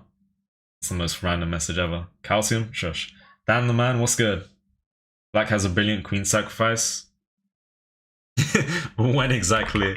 And I will be honest, I'm gonna have to disagree. I'm gonna have to agree to disagree. Wait, how does that work? Let's agree to disagree. That's such a wild statement. Doesn't make sense? Yeah. That statement basically says, I don't want to argue with you, because we'll never come to terms with each other, or something like that. Am I wrong? I'm correct. I got the biggest brain on this planet. Okay, that was random. Tushar has 73.5% accuracy against his opponent with 70.8. And for Pietro has a brilliant game going on for himself right now. So of course... Oh, okay, Pietro took with a pawn and his opponent played this move. Pietro is +3. There is a big move. There is one... Okay, so first and foremost, as I was trying to say, Pietro's accuracy. 15 moves into the game. It's his move to play right now. What is he going to play? We're going to have to find out. He is +3.2 on the eval bar. His accuracy so far is 95.8. And his opponent hasn't really blundered anything, but they've been making little inaccuracies and mistakes. You know, every other move for the past 3 or 4 moves or so. And his opponent has just under 84% accuracy. Now Pietro, to keep the advantage of 3.2 on the eval bar, the second best move will give him a 0.6 advantage, and that is not much at all. The move he has to find to keep the advantage, I think it makes a lot of sense, and I think by far he's going to find it. It's literally just Queen H4, threatening to come in. Now, of course, the most natural move is going to be Queen H5. What is to be played here? I was about to say, and the fish thinks the same. Me and the fish, we think alike because we're so smart. But at this point, just take the knight. Pawn takes here. Can you consider rook here first? You can, hitting the queen. What happens if you go here? Just takes, apparently. What does that do? Oh, sorry, I'm tripping. Yeah, so at this point, after Queen H4 and H5, takes, hit the rook. And I don't think going here would be a good idea, because at the very least you can play this. Apparently in this position, the best move is Bishop F5, which is insane. And we're going to ultimately take out the rook, but then there's an in-between move to just come with the pressure. And apparently black should play this. But, okay, they move the queen. Just takes. I mean, white is just looking really good here. I believe Pietro made a move. He played Queen H4. Pietro has found, quite frankly, I don't know, I want to say the only move to keep an advantage. Second best move keeps you at 0.6 advantage. It's not much at all. This is probably a miss. And so for that reason, yeah, Pietro found the only move to keep a crazy advantage on his side of the board. He is crashing. Shawarma will bring world peace. I do agree, shawarma will bring world peace. I've had plenty of shawarma this past month for some reason, and I don't plan on stopping. Let it be known. Let it be known. This is something the world needs to know. If anyone has not, if you guys have not tried shawarma, you better go try it. You're missing out. Hey bro, I am from India. What's up? I don't know any words in Hindi, unfortunately, to communicate and say hello. I would love to say hello in Hindi, but I don't know how. Right. Okay, so... Okay, a lot has happened in Tushar's game. So we had, yeah, Bishop G2. We have Bishop D6, which is a miss. Saying it's a miss is just cruel, though. A little evil. Best move is E4. For black. But okay, let's see what was played. A lot of moves were played. So Bishop D6. This was a miss. Best move is to take. Have them recapture. And just go for A4 looking for B5 potentially. Let's just go back a second. But we have all of these moves instead. So we had Bishop D6, F4. Black closes the position. Honestly, I like it. And that is the top move. And that's the only move to keep the game close to equal. If you play the second best move, you're taking here or here, and you're minus 1.5. White is winning. So close, A4, good move. And now we're waiting for Tushar to make his move. Tushar's 46 minutes, his opponent has 32. So this game is slowly but surely wrapping up. I mean, there is 30 seconds of increment, so this could last quite a while. Tushar has 74% accuracy and his opponent has under 72. Now we have Pietro once again. Still waiting for... Oh no! Tushar's opponent after... Sorry. Oh my god. Pietro's opponent after playing Queen H4 has played H5. Now the best move here is to take. And just pick up a pawn. Whether you play Rook D1 first or attack the pawn, you're just hitting a bunch of pieces and you're just activating every piece. And Pietro has played yet another move. And he played the best move! Again! Knight takes e4. Of course we're going to see captures back, bishop takes. Now, I just want to go back and tell you guys, if you've just started tuning in, Pietro has played... Some might say this is not too impressive. Maybe the moves are obvious, but I think this is really impressive. Pietro played the best move 5 moves in a row. 6 moves in a row. So we had h5, takes on g6, queen g4, pawn takes is... Okay, this is plus 1.8, this is plus 1.7. Let's call it equal. It is equal. He took with the pawn. And then another perfect move. The only move to keep a great advantage for white. And then followed by the best move of taking. Black is still thinking here. They have less than 2 minutes. That's wild. But okay, yeah, Pietro's doing a great job right now. Tushar's still waiting. Back to... Oh my goodness, there's no way. There's no way. For what reason, I'm not sure. Well, actually, okay, that move makes some sense. I was going to say Black refused to take and capture the knight. This move does make some sense. But, I don't know, this move is complicated. It basically says, if you move the knight, I'm just going to take the bishop, and you took my knight, I take your bishop. That's an equal trade. So Black essentially played an in-between move. There is a huge move here that would just come with a lot of pressure, and that's g4. That is what Stockfish wants. There is also, I don't know how good this is, but for example, is there knight c5, bishop takes c2, and knight e6 to fork these pieces, the queen and the rook? They take, you go for this, queen d7, and you just don't have as much pressure as you did before. It's winning, but you don't have as much pressure. Okay. Best move is g4. Bishop takes. Then we have knight g3. Oh, well, that's just smart. Yeah, g4 is crushing. If you take, then you can save the knight, because there's no threat down there. If you take with the pawn, I mean, you can come in. There's also another crazy strong move. Knight g5, which says if you take, this is just mate because you can't escape. Best move here would be rook f7. When you gotta play moves like this, you know you're cooked. Then we have this.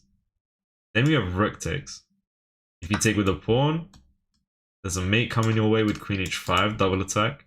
So many moves are winning. So many moves are winning here. But yeah, let's see. We're still waiting for Pietro to now make a move. Let's go back to Tushar's game because I do think he played a move on the board. Yeah, so after the position was closed, we had 8-4, followed by knight e7 and b5. And I don't think takes will be the best idea because while rook a8 won't do too much after king d7, you probably shouldn't invite the rook to get into the game and infiltrate. Plus, maybe just rook a7 and pressure there. There's a few things that white can go for if black takes the pawn. But no, they go a5. And a5 was the top move. This has been a wild game so far. Black has had a good advantage of plus 1.5 in a couple of positions. White has also had a good advantage in a couple of positions with at least 1.5 on the eval bar. You know, this is an interesting game. Did Tushi win? I've been working. Tushar is still playing his game. He's still going. Bishops used to be elephants. Any thoughts on that? You're talking about the old variations of chess, right? B6. Interesting move. B6. Simply to just double the pawns. And I mean, you can maybe play this and attack that. That's one idea. Which is a decent idea. Yeah, this is the top move if takes. Just bring the queen, I pressure her. Makes sense. And now we're waiting for Tushar's opponent to make a move. Can you speak Ganesh? It's my name. Alright, hello Ganesh. Shout out to you.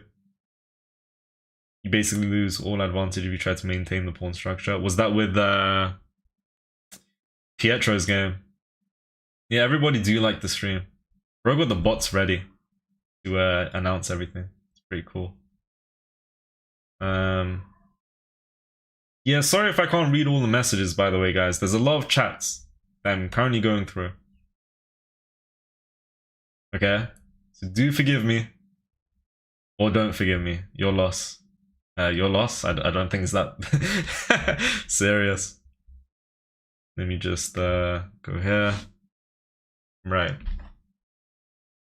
Also, let me see if I can... What are the standings? I'm trying to check the standings. So, we have Tushar at 9th place in this tournament. And that might sound like a decent amount. There is... Bro, there's like there's 154 players in this tournament. In their bracket, I guess. There's also a separate one for title players, I believe. For Masters. But okay, in Tushar and Pietro's bracket, there are over 150 players. First place has 6 points. Tushar is 9th place. There are 3 people in this tournament with 6 points. That means they've played 7 games and they must have lost one of them. Okay, we have this move in this position. Interesting. Taking doesn't look nice, to be honest. Yeah, what I'm trying to say for the past minute or so is that Tushar could win this tournament. Regardless whether he wins or not, he could very well come top 10, better yet top 5. He has a great tournament going for him so far. Let's go back to Pietro's game. Pietro is still thinking about what move to play. And the standings for Pietro, let's just take a look at where Pietro is at. Slightly lower. Pietro is sitting at, if I can just find it quickly. So his opponent is sitting at 85th place. Pietro is 99th place. But even with Tushar, as I said, he was 9th place. He's even 4th place because 4th place has 5.5 points. I don't know how it really works. There's a bunch of people who have the same amount of points. So Pietro and his opponent are 15 people away. It's like a good way to say it in terms of where they stand. With the same points. I don't know if there's a... what's the word I'm looking for? A certain criteria that needs to be met to have the same points as someone else, but, you know, be a little higher than them on the standings. Maybe if there's less moves played on the board, for example. I doubt that's something that is taken into consideration. But I don't know if there is a certain criteria that's involved. Also, I spoke about G4 earlier. What happens if they take here? I did speak about this earlier, and I didn't mention what happens if he just takes here. So we want takes, and we just open up the king even more. You know, like that's just looking really good. All right, so Pietro's still thinking about the right move. Trying to find the right move. Now we have Tusharin's opponent. So Tushar played bishop a3. Yeah, Tushar played bishop a3. I like this move, offering a trade. If takes, rook takes, you can maybe swing the rook over, double up, bring the queen, I don't know, the other rook. A lot can happen. Very good structure for Tushar on the king side. I like it a lot. He's done a good job. We had this move. Best move here would be bishop c5. If takes, takes, and you're +2 as white. And I think it's as simple as white just having such a great pawn structure here. You know? How about black's pawn structure? I think why white's pawn structure would be better is because the pawns are just a little too close to the king. Whereas black's furthest pawn to get to, you know, the back rank is 3 tiles away. In this position, this guy's 2 tiles away. You have some nice pawns on the queen side for Tushar. But bishop. Oh, he played bishop c5. That's crazy. Saying if you take, I recapture, and this pawn is here forever. That was a lovely move. Of course, you can't take because the bishop's now defending. I mean, if you even take here, you got choices. Not that he's gonna take here, but if you did take there, you got choices to pick up either piece. Maybe take here and look for that. None of that's gonna happen though. Shams, you're short? No, I'm 6'8". Shesh. W shawarma. W shawarma. Why is Danish Gambit here? Are you? I am not the Danish Gambit man, bro. I am not Mr. Danish. I do love the Danish Gambit. Let it be known. Tushar sends people to the gulag with Bomb Cloud. Bro, he does. And he's been doing exactly that. Let's go back to Pietro's game. Still taking his time, trying to figure out the right move. Are you live in TikTok as well? Not right now. Not right now. Hello, Sanji. What is up? Let me just... Hold on. No, it's not misspelled. Fair is fair. Wait. I know what you're saying. I only have Shams211 on Twitch and a few other platforms. I'm usually going by Shams21 as my handle. Usually.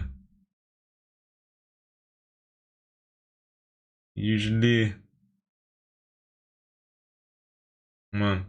Stop trying to deny reality. Okay. Hold on, guys. Let me just do something real quick. Actually.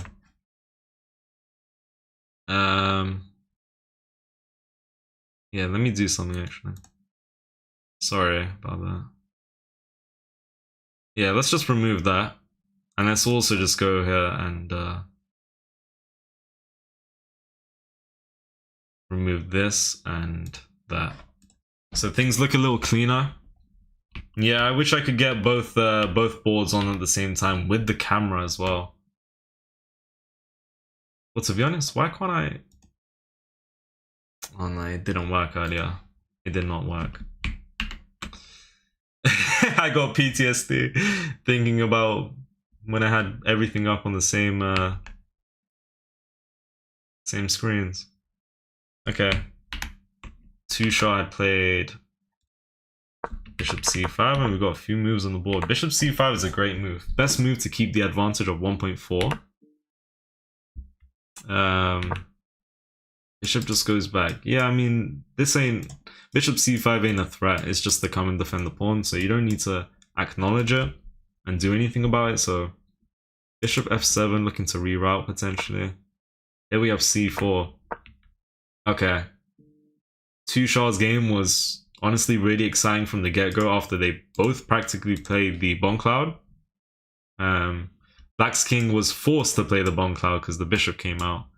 Check the king, remove this castling rights.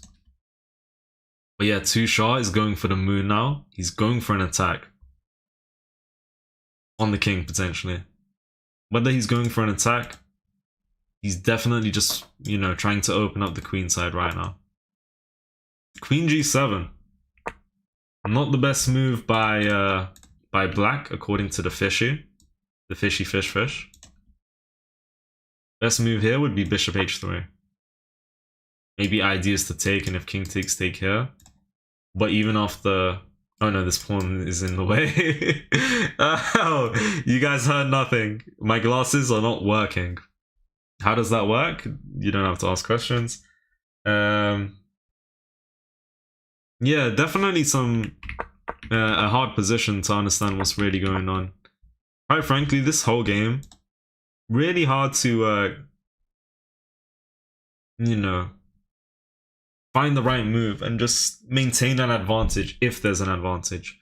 Quite frankly, just really hard for either of them to know if they had an advantage at any point. Tushar and his opponent have had many advantages here and there. And they've all been lost after a few moves, and I mean, as you can see here, Tushar's up 1.6, almost 10 moves later, and the game's drawn. Another mistake by black, and Tushar is now up by 2 on the eval bar. So can Tushar finally, what's the word I'm looking for? Convert the advantage and keep up the pressure. Best move is bishop h3. To attack the pawn, it's a good idea. In this case, we got bishop h5 apparently, which gives this up. But they set something up with this move, and the idea is to take here. And if queen takes, the queen comes in. King takes, the queen still comes in. So you gotta be careful. I would lose this with both colors in classical. Honestly, same. Very hard position to understand.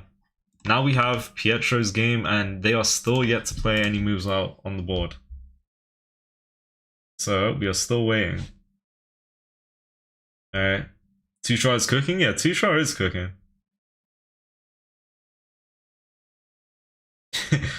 Where can I watch the games live? And the bot said Mars.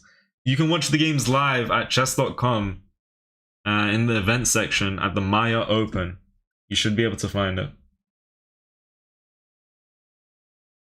You should be able to find it very easily. Everyone do like the stream as to show support to both Pietro and Tushar, by the way. Do like up the stream, everybody. Alright. All likes are appreciated. They didn't tell me, but I'm sure they appreciate it. Like anyone else. Whenever you like something, it is always appreciated. This is just like undeniable facts. Okay, I'm low-key waffling. What are these players' ratings? You should be able to see on the board as well, under their names. Pietro is currently 1766. I believe that's FIDE, of course. His opponent is 1598. Then you have Tushar, who's been on the grind for some time. He's sitting at 1946. And we have his opponent at 1833. They're both... Wait, Tushar's opponent is... Hold on. Tushar's opponent is 3rd place in the tournament, alongside 2 others. Well, points-wise, he has 6, and he's alongside 1st place and 2nd place, who both have 6 points. If Tushar wins this, he's going to dethrone one of the players who are having a slightly better tournament than him. You know. If Tushar wins, he has 6.5, his opponent has 6. Let's see.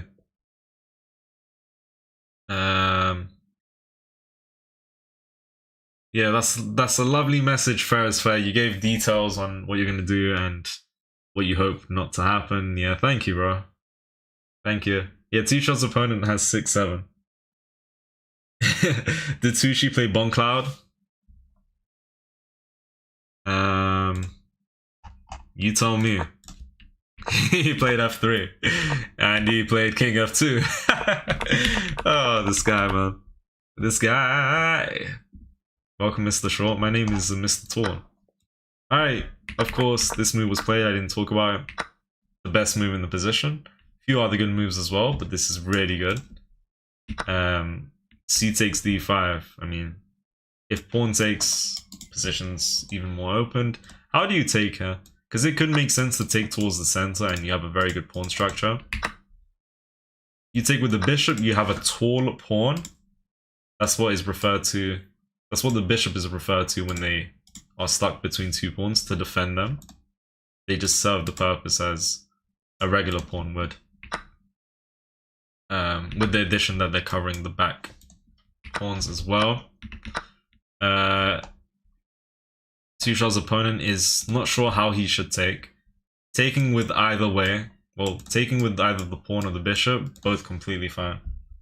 Black is losing by 2 on the eval bar. Best move, you stay -2 on the eval bar as black. It doesn't matter too much how you take. It's probably a preference of playstyle and whatnot. Let's see. Tiebreaker. Could there be a tiebreaker if, you know, first and second place had the same amount of points, for example? Would there be a tiebreaker? His opponent takes with the c6 pawn. I like it. Could make sense to take with the bishop to cover this diagonal and gain more space. What was that? Bro said, what was that? Hold on. Thanks for the follow. Wait, I gotta check that out. That was loud. What happened? Something happened. And I don't know what happened. Okay, why are we shouting? Thanks for the follows. It was probably like a follower goal or something. I don't know what happened. Okay. Back to Pietro's game. Pietro is still in the think tank. And he's been here for the last 15-20 minutes. Oh, I couldn't read it. Fair is fair. What did you put? Oh, word ban. Oh my god. What's the word you're banning? You purchase any more from now, I'm gonna say it's exempt. Like, not today. This is a bad timing. I should have turned that off. Well, okay. I can't say the word porn for the next 5 minutes.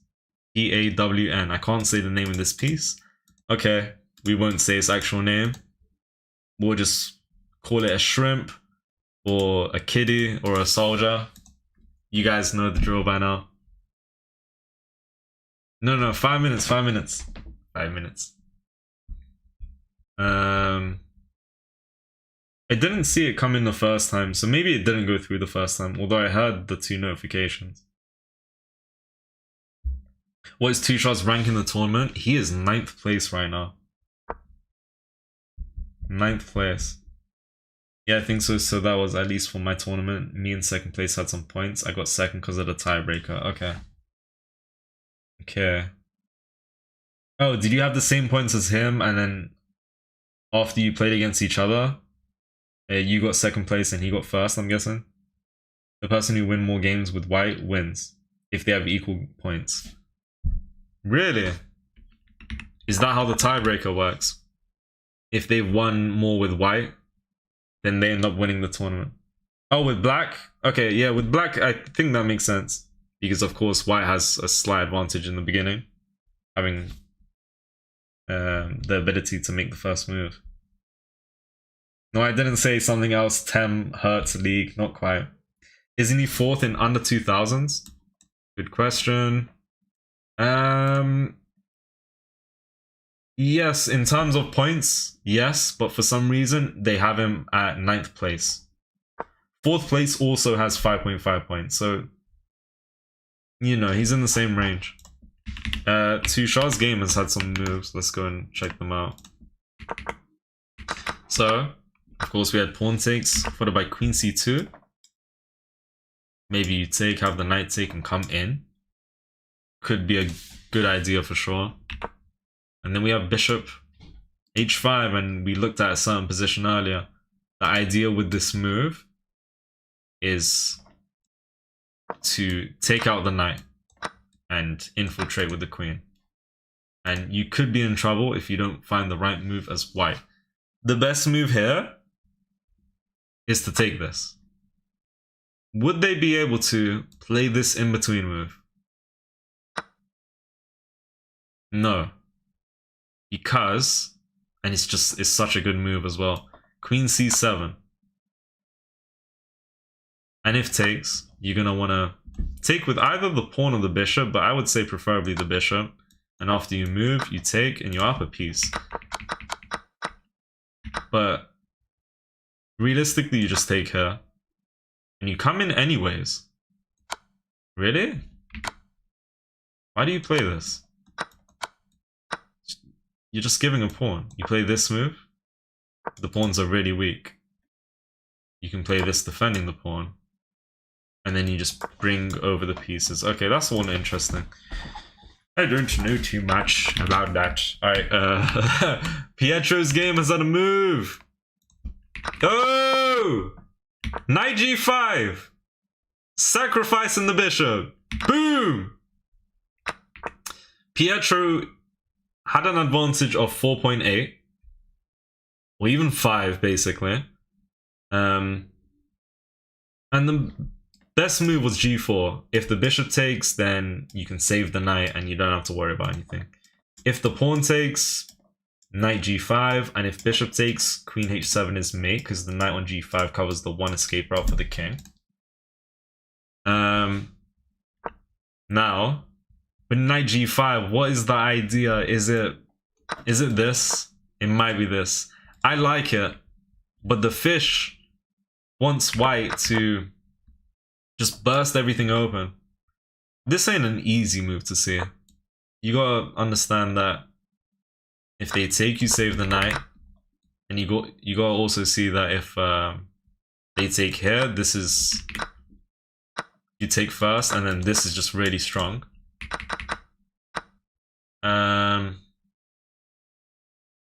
I understand why Pietro went and played this move, and honestly, I might have done the same thing. He's basically saying, okay, I like the move you played. For those who are just tuning in now, Pietro captured on e4. Instead of capturing back here as black, black played an in-between move that is not the best because g4 is quite strong. But the logic with this move is that if you do move the knight, we can take. And of course, there's also knight c5. I think the whole idea with knight g5, knight c5, knight g5 is better because you're closer to the king. I think the moral of the story is that he might want to go for this fork. And so after something like this and this, white is up the exchange and they are still winning really nicely. Also, Pietro's opponent has 1 minute and 30 on the clock. Wait. Oh, Pietro did exactly what we just spoke about with knight g5. So black took on c2, knight e6 going for the fork. Queen out of the way, takes. Pietro has 43 minutes, his opponent has 1 minute and 40. Pietro's up the exchange. There is no longer an attack. If there is an attack on the king, it's definitely not as strong as it could have been with the help of the bishop or just better yet, the knight. The knight is usually a very strong piece to have when going for an attack on the king. A knight mixed with the queen, that combination is typically really powerful. Have you got Two Shots game link? It's not on events, can't find it. I can actually give you the link. I could give you the link, to be honest. Yeah, let me see if I can do something quickly. Yeah, I can give you the link since you asked, because why not? Wait! Okay, I might have to do that afterwards. Look, you can go to the events section on chess.com and the Maia Open should be there. Just type Maia Chess Open chess.com and you'll find a link and you'll be able to find his game. If you can't, I can definitely send something over. Alright. Okay. Tushar played Queen C2 earlier. His opponent played Bishop H5. Played a good move, saying if you take, Queen takes or even King takes and you can't come in because my rook's defending that. Okay. And so this was played, they played that move. Tushar, the absolute madman. The absolute madman. This is genuinely like one of the craziest moves I've seen. Rook c1. Giving up the rook. And just adding pressure along this file. Now, what's the idea? If you take, you're just taking back first. That's insane. What happens if you take here and take the bishop? Knight takes, you still have an advantage after queen c5, attacking the knight, attacking this, attacking that. This is all insane. Well, okay, takes. In a position like this, honestly, I like what Tushar did a lot. This bishop is so valuable. To give up the rook for the light squared bishop, this pawn is definitely a slight weakness for black. Not the easiest for white to target, but this bishop is just gonna keep pressure for as long as possible on this pawn, and you know, we're x-raying through that, this whole diagonal all the way to the knight. But in this position we would have king e7, and then the move would be queen b3. So honestly, rook c1, nothing off the bat with this move, no tactic off the bat. It's just a positional sacrifice.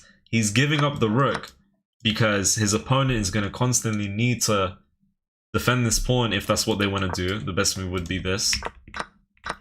And he's taking advantage of black's rooks just being stuck in the corner. They're not doing much. Tushar's opponent is on 6 points. Tushar is on 5.5. And yeah, Tushar has played a crazy nice move. Yeah, he sacked the rook. Right.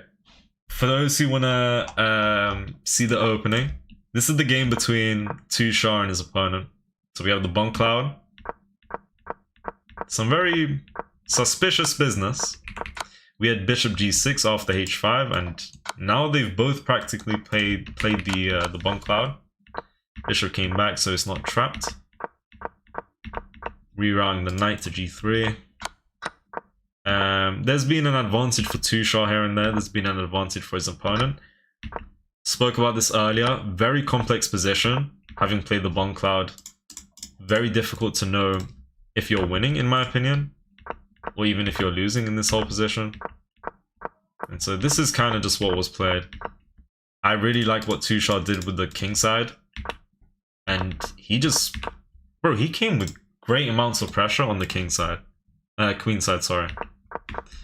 Closed up the king side and starts pushing p on the left, and then eventually sacks the rook.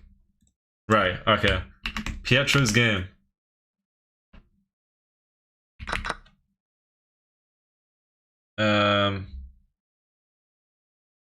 Yeah, Maia Chess Open, and you can go to under 2000 section and search for Tushar. You should be able to find it pretty nicely. Yeah, there are links to Prague's game as well. Make sure you... I think the easiest way is to go on Google and type Maia Chess Open. Chess.com or something like that, and you'll find it. Yeah, Pietro's currently up by 2 points of material, winning an exchange. Pietro's the one to move here. And with Tushar, Tushar is up 2 pawns. He's done a great job. He's done a really good job. Yeah, we got Stonewall business in Tushar's game. Is that what you're referring to? I mean, I definitely don't see a Stonewall in Pietro's game. So yeah, Tushar's got a very good pawn structure. Pietro 2. Pawns doubled might be a little awkward. Pietro is winning and Tushar are winning. Both are protagonists, right? Pietro and Tushar, of course. Doing really, really well. My audio and video on in sync. Why not? Should be. Restart the stream if it's not. His opponent has 2 minutes. Pietro doesn't lose and he wins in such a position. He's saying he will win. He won't lose, because I do agree. In what rankings is Tushar 9th? He's in the under 2000 rankings. Well, that's the part of the tournament he's in, and he is 9th place. He is technically joint with 4th place, who also has the same amount of points, but he's been given 9th place for some reason that I'm not sure why exactly. He's playing a much more complex position than Pietro. Is kind of dangerous. Yes. I mean, every tournament he's been playing the Bon Cloud. I haven't seen every game that he's played. I do happen to know he's won a lot of them. And actually, like, watching the whole game right now with Tushaw after playing the Bon Cloud, he's done a great job, to be honest. Yeah, once again, I mean, he didn't really come with any opening prep. He's playing off of vibes and intuition. And he just sacrificed his rook. And he is in a slightly better position than his opponent for sure. Being up 2 pawns and just coming with the initiative and coming with the pressure. Yeah, it's crazy to play the Bon Cloud and end up in a position like this. That's crazy to me. One thing you would hate as the opponent would be to lose against the Bon Cloud. If that happens, shows that your opponent who played the Bon Cloud is really good. Might show that you don't know how to take advantage of it yourself. We have this move. I mean, there's a lot. Bro, this is going to be a mess. Or maybe not. Right, Rook H7. Tushaw was up 1.8. Now he's up 3.3. Can he take advantage of this? Best moves to take. Have them take. And play the move Queen C5. Attacking the knight, the pawn on A5. There was a similar position that this could have occurred in. It was something like this. And, wait, what am I doing? This. Queen F7 takes, knight here, and was it here that Queen C5 could have been played? Yeah, with the same sort of ideas. Stronger move here would be Bishop takes F5 though. That's insane! Well, the whole idea is that you can win the queen.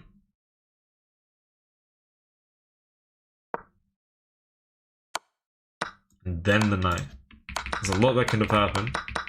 None of this was even close to happening, but that was if takes and they play the right move and a bunch of shenanigans on the right side. Okay. Oh! Back-to-back brilliant move! Queen B3. Why is this a brilliant? What's so brilliant about Queen B3? It's not the move itself, it's the fact that the rook is still hanging. And it's not just that actually. It does, the reason as to why this is brilliant, you know, is because this is a very good move that keeps the advantage at the same time. So yeah, Queen B3 is a brilliant move because you're still offering the rook. You're still offering to go down the exchange. As we spoke about, this bishop is way too strong down here. And you play a nice developing move. You know, this is still okay. This is very playable for white. So, yeah, white can get another brilliant move if black doesn't take the rook and they play another developing move. Like, for example, Queen F7. And, let's see. Bishop takes, knight takes. Play Rook C7. Queen H5. And I don't fully know. But yeah, Tushaw might be farming brilliance is basically what could happen. So, we are waiting for Tushaw's opponent to make a move. Tushaw has a 2.8 advantage, a +3 advantage on the eval bar. If we go back to Pietro's game, we saw Pietro win an exchange, forking the queen and the rook.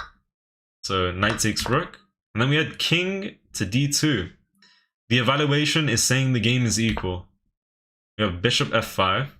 0.8 advantage for white. Of course, they're up in exchange. The move they should have played was queen f5, apparently. Develop a piece, defend the bishop. What happens if you go here? Bishop d3. Oh, sorry, better yet, queen d3. But yeah, instead of queen f5, bishop f5. Back to Pietro's move, and we'll have to see what he plays in this position. His opponent is with less than 2 minutes, so every move that Pietro's opponent makes, he has to make it fast. And it's not going to be so easy at all. Hello, Taskin. What happened to the position I was here 40 minutes ago? Which position? Pietro's or Tushar's? Tushar is just farming brilliance? Yeah, he is. You check Pietro game and see if pawn f3 followed by pawn g4 is good. Well, there you go. Pietro went for pawn f3. And he's preparing g4 to, yeah, again, try and open the h-file. I mean, you open the h-file. If the h-file opens, it's beneficial for white. You know, by far.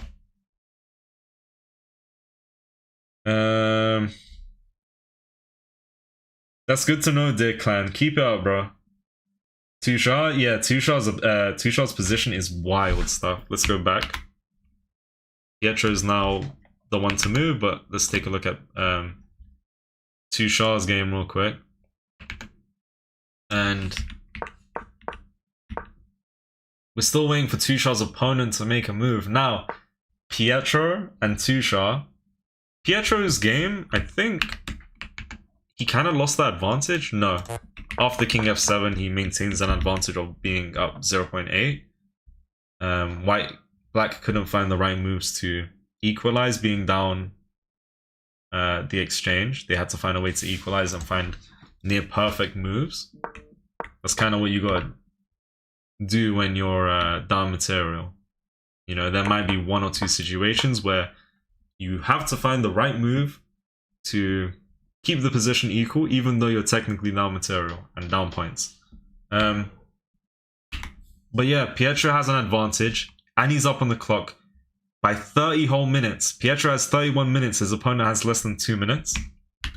Then we have Tushar with 34 minutes against his opponent with 12 minutes on the clock. And he's also with an advantage of on the board. He's +3. This is crazy, bro. You know, sometimes classical chess can be a bit boring, you know, but both Pietro and Tushar, yeah, they are making these games as entertaining as they possibly could. Back-to-back brilliant. It's not every day you get a brilliant, and it's not every day, yeah, back-to-back brilliant. Or better yet, let me rephrase. It's not every day you get a brilliant move. It's not every day you get 2 brilliants. And it's definitely not every day you get back-to-back brilliance. Guys, what you've been watching, like, put it on paper. Like you should be learning from this. Learn from the GOATs themselves. Alright, Pietro's up in exchange. Tushar's up 2 pawns. He's sacrificing the rook to just go for more. He's coming for the king. He's trying to keep up the pressure. You give up the rook, everything is defended over here. You come with the pressure down here. This pawn is really weak. And to get a light squared bishop on h3 to where your opponent doesn't have a light squared bishop, black is in trouble. By the way, if they take, not the best move at all. Not even the 3rd best move. From, you know, best move is queen f7. And you're -3.3 on the eval bar. If you take, you're almost -4 as black because of the pressure. Okay, to be honest, it's updated to 3.6. He could take. We'll have to see what he plays. But yeah, Tushar played queen b3, and his opponent has 10 minutes now, so we'll have to see what happens. Then we have Pietro, who is still thinking about his move since his opponent's played king f7. Alright. Shout, this is the way. This is the way. Okay. Wasn't Tucci playing on the king side 40 minutes ago? That's why I'm surprised he's attacking on the queen side. Yes, for anyone now joining, in Tushar's game, this is not Tushar's game. This is Pietro's game. In Tushar's game,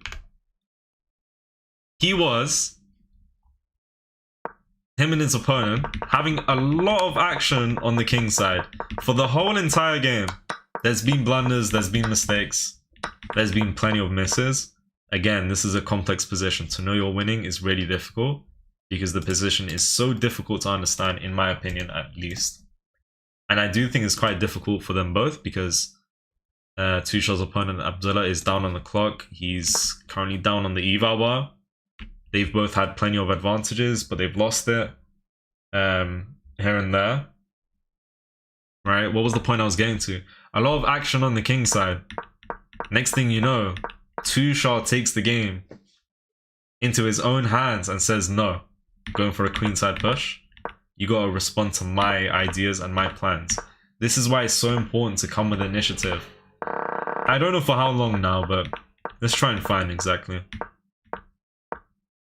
Let's say from here onwards, this is move 24, and since then there's been 11 moves. So, ever since this position, Tushar's been coming with the pressure and coming with his own plans. And every move he plays, he's getting his opponent to respond to him. And that's typically what you want. I mean, you see the development on Tushar's side of the board. Everything Black's been playing has practically been, you know, moves to try and, okay, come with some light tactics, or to try and, you know, prevent White's ideas. He's doing a good job, initiative-wise, you know, he's keeping up the pressure. Let's go back to Pietro's game. He's also been doing a lovely job. I spoke about him playing perfect moves, 5 moves in a row. From here, H5, best move. Takes on G6, best move. Bring in the queen, best move. You play a random move, you're getting checkmated.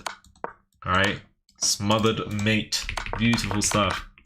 His opponent knew not to fall for stuff like that, so taking out the knight's a good idea.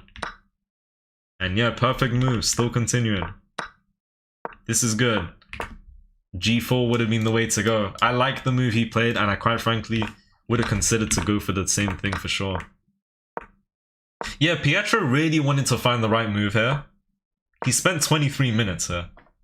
And honestly,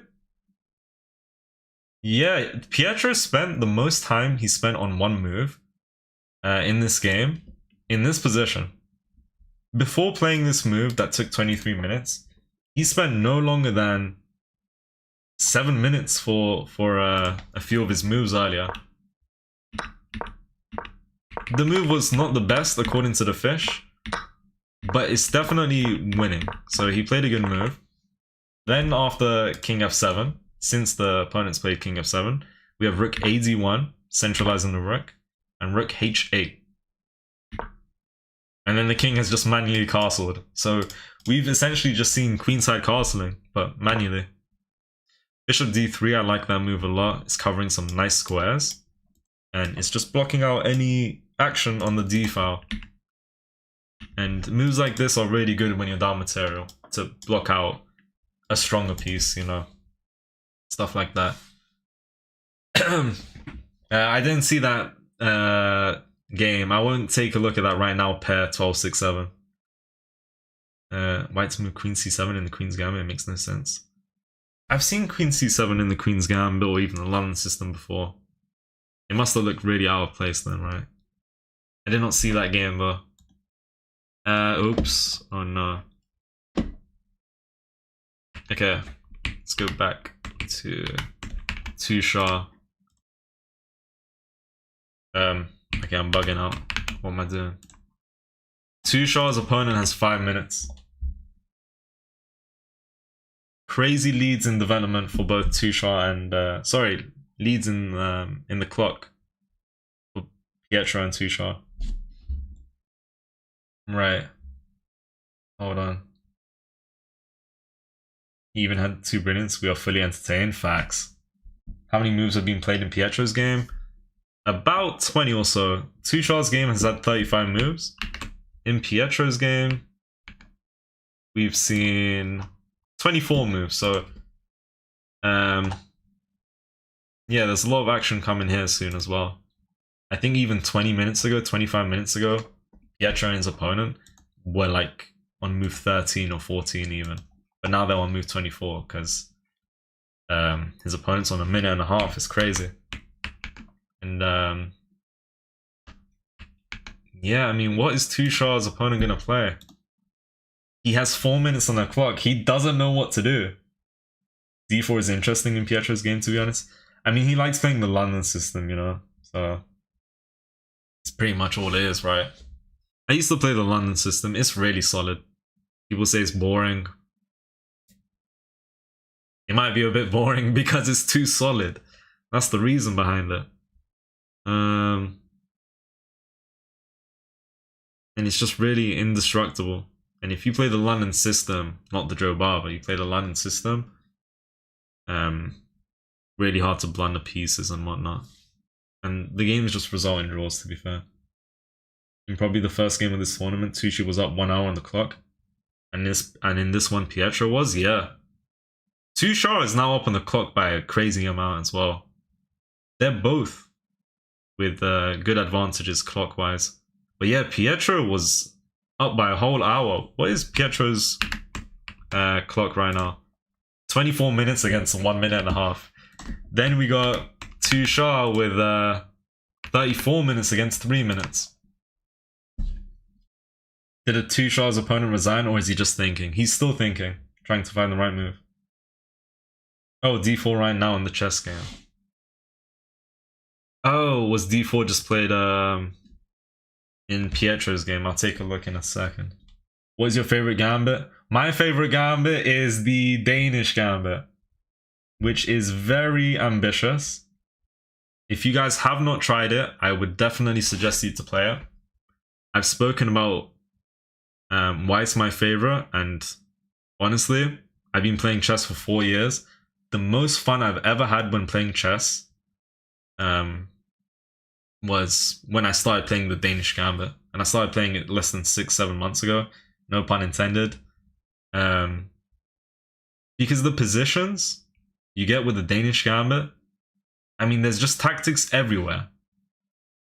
A lot of the time. Sometimes your opponent plays super well and they refute everything correctly and perfectly. Sometimes I can't find the right moves, but the games are always just spicy and fun. So yeah, if you guys haven't tried the Danish gambit, do try it. I chat go Pietro. Yeah, we're rooting for Pietro and Tushar here. Can Tushar win the tournament? Yes, he can. It might be a little difficult, but he's definitely able to. Whoa! Whoa! Rook takes h4. So Tushar sacrificed his rook. His opponent sacrificed his own. Now, let me tell you, you can just take the rook. I have no idea. Actually, I do know what Black is thinking. Black is saying, if you take with the rook, they want takes, and to come here, maybe? I don't even, bro, I don't understand. And if you play this, the bishop and rook are hanging. But in this position right here, where the rook is just free for the taking, you know what the best move is? It's not to take the rook, but it's to play. It's to play. It's to ignore all of this, right? Your rook's hanging now. Your rook is just hanging. Takes, bishop takes, rook takes. You're down a piece. Best move here. Queen takes d5. Pinning the bishop to the king. Adding pressure here. Infiltrating with the queen. Bringing the queen into the party. Now what happens in this position? You're giving up the rook. And you're just playing this move. And if takes, you come with check. Queen d7. Queen b8. And you're going to pick up the rook. So, takes. And you're +5. Now, if knight takes, queen takes. No, I just went over that. Best move here would be rook h6, just coming back. And essentially right here, I don't know, that was interesting. Okay, hold on. Wait, you guys want to see something? So, Tushar played rook c1. His opponent played rook h7, queen b3, back-to-back brilliance, rook to h4.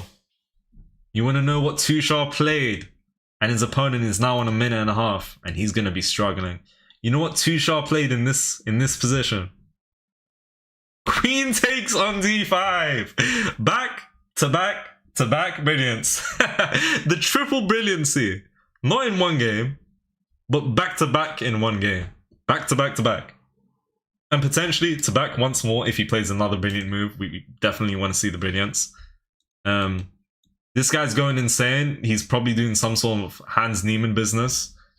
In which case, you know, Hans Niemann versus Magnus Carlsen. I don't believe in all that, but you know what I'm talking about.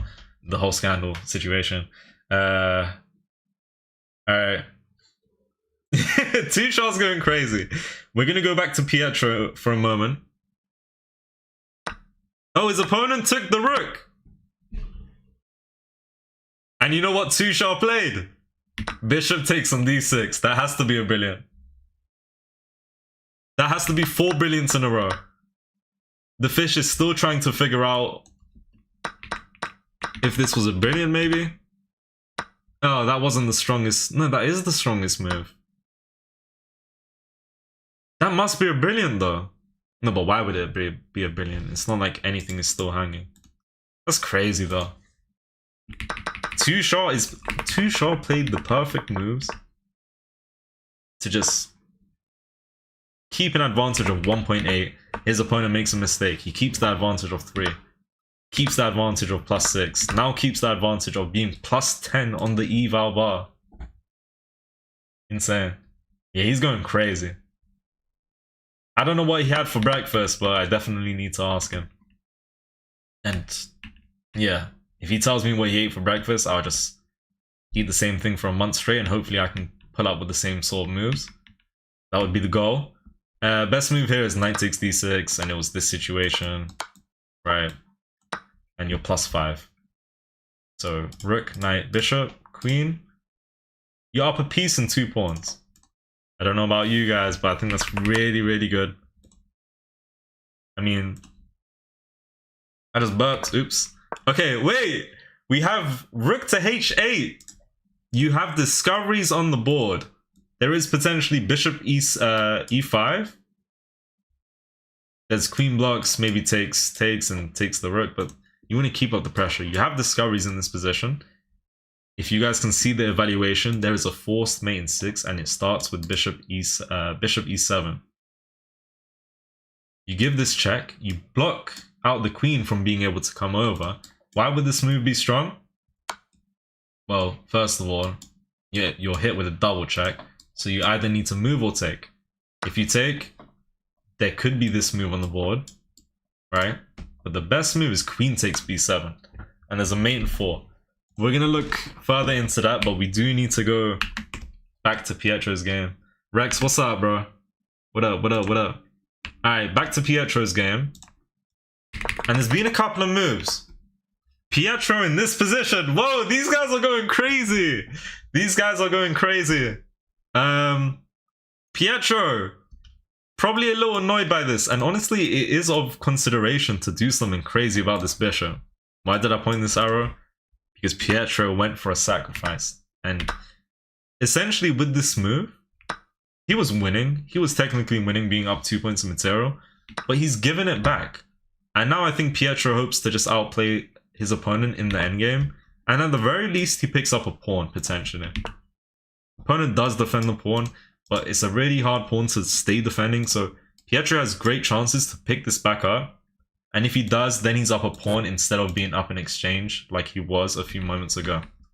Now it's Pietro's turn with 17 minutes against 2 minutes on the clock. We go back to Mr. Tushar's game. We had rook h8 on the board. It's Tushar's move. Mate in 6 on the board, alright? Bishop e7. Best move to take. Bring in the queen. King e6. That's a free... No, that's not a free queen. d5 check.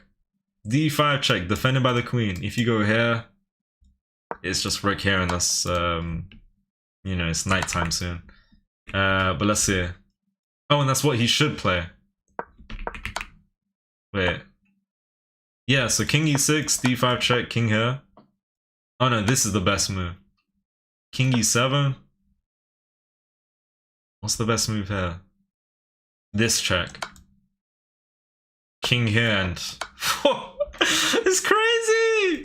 So, Tushar has such a strong position. All he needs to do, whether he sees this or not, he needs to just come with the checks. I mean, if you just spam the checks, this is a double check, it just looks crushing. Definitely need to calculate. I mean, look, you play this move, if they take, at the very least you hit them with that. At the very least.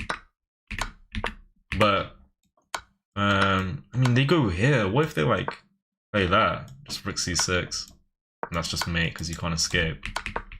There's a lot to take into consideration and figure out for Tushar. He has 30 minutes on the clock. I don't think he's going to disappoint. Oh, wait, we have moves. We have rook c7. Okay, so we don't get bishop e7.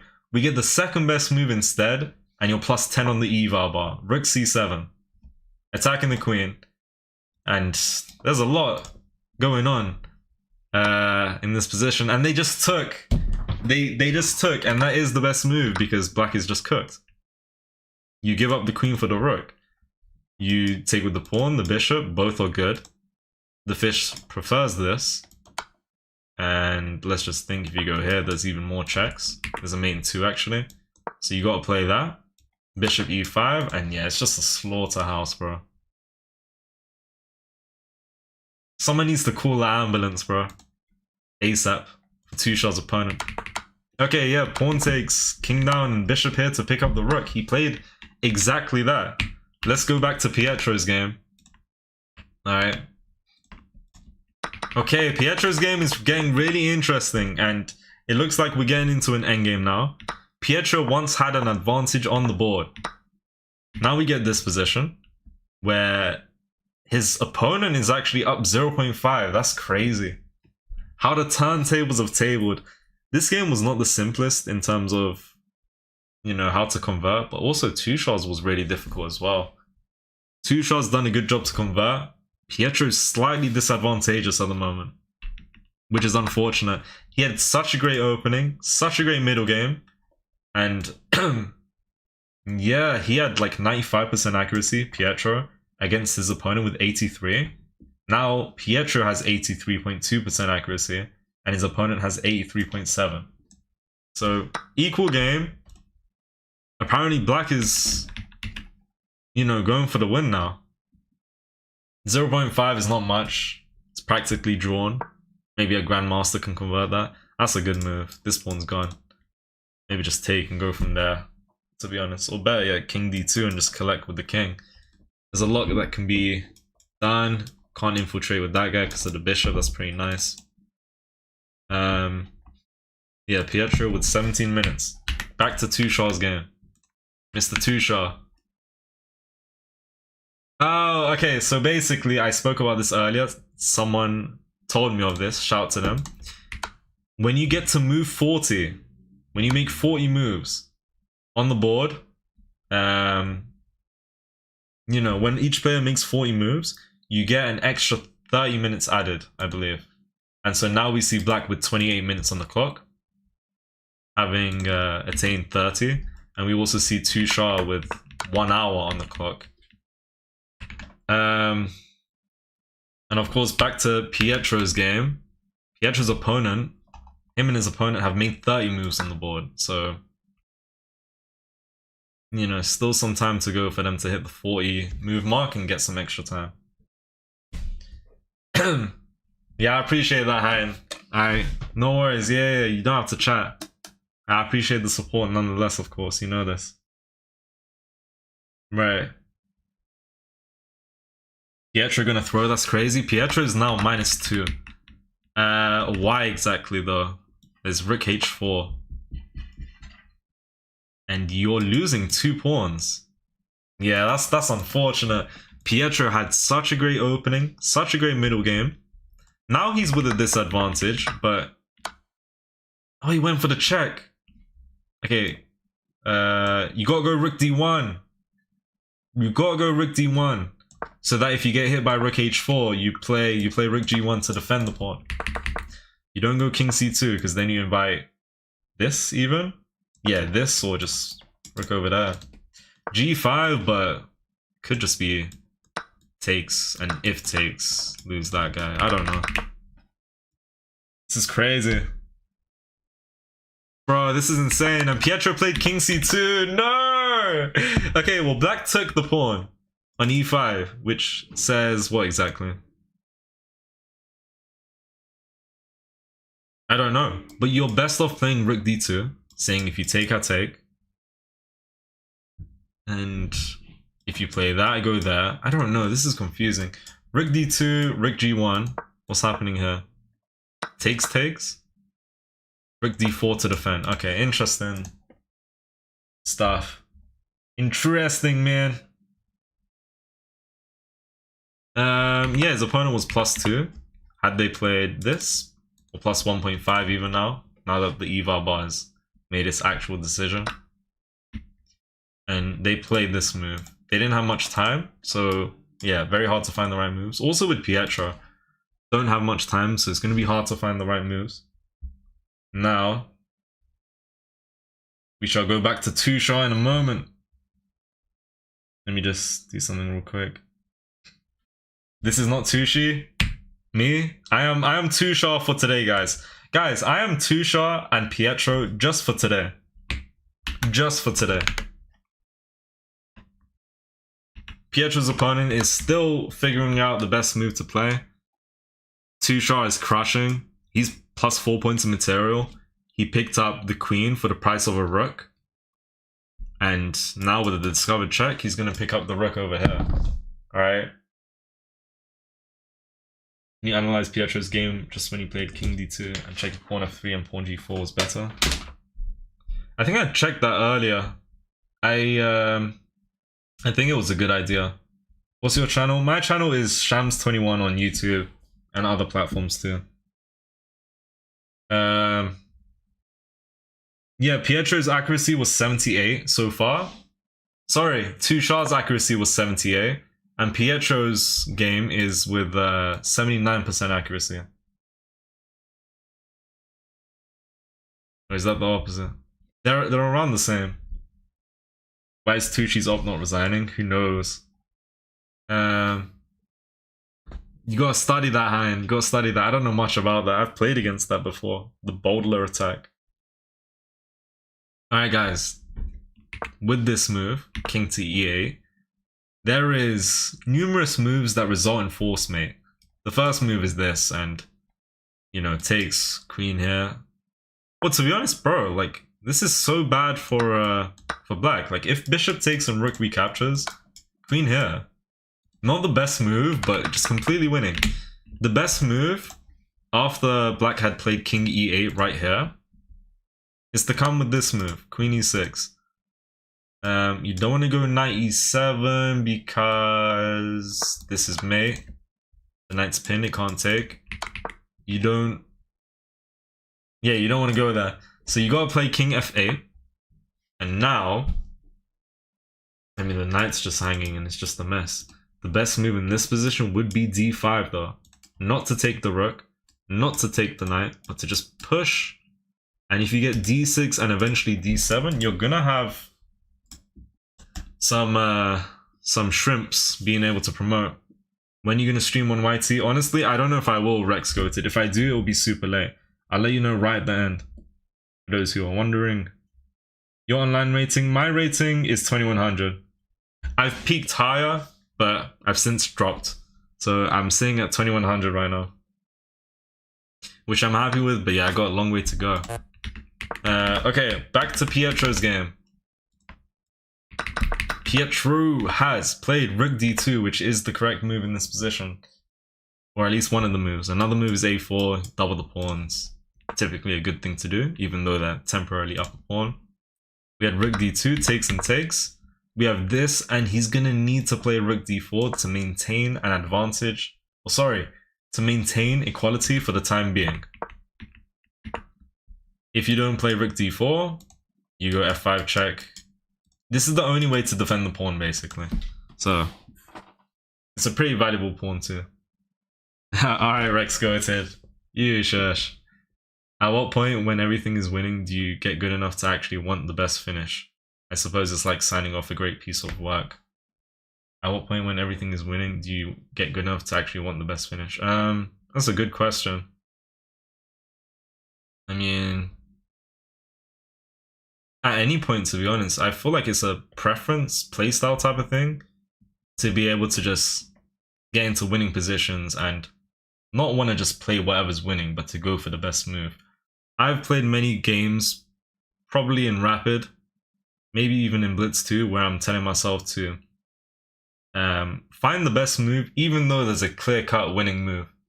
Whether it's to trade and simplify or to hit them with a nice tactic, still a good idea to, you know, find a better tactic and to just find the best tactic. I think it's a matter of playstyle and preference and how you really go about playing a game of chess, honestly. Wait, my apologies. Tushar won the game! His opponent has resigned! That was a good game. Need I remind you guys? Rook C1, Queen B3, Queen takes on D5, ignoring the rook. This rook is completely free. You can take, you're completely winning. You're completely winning if you take the rook.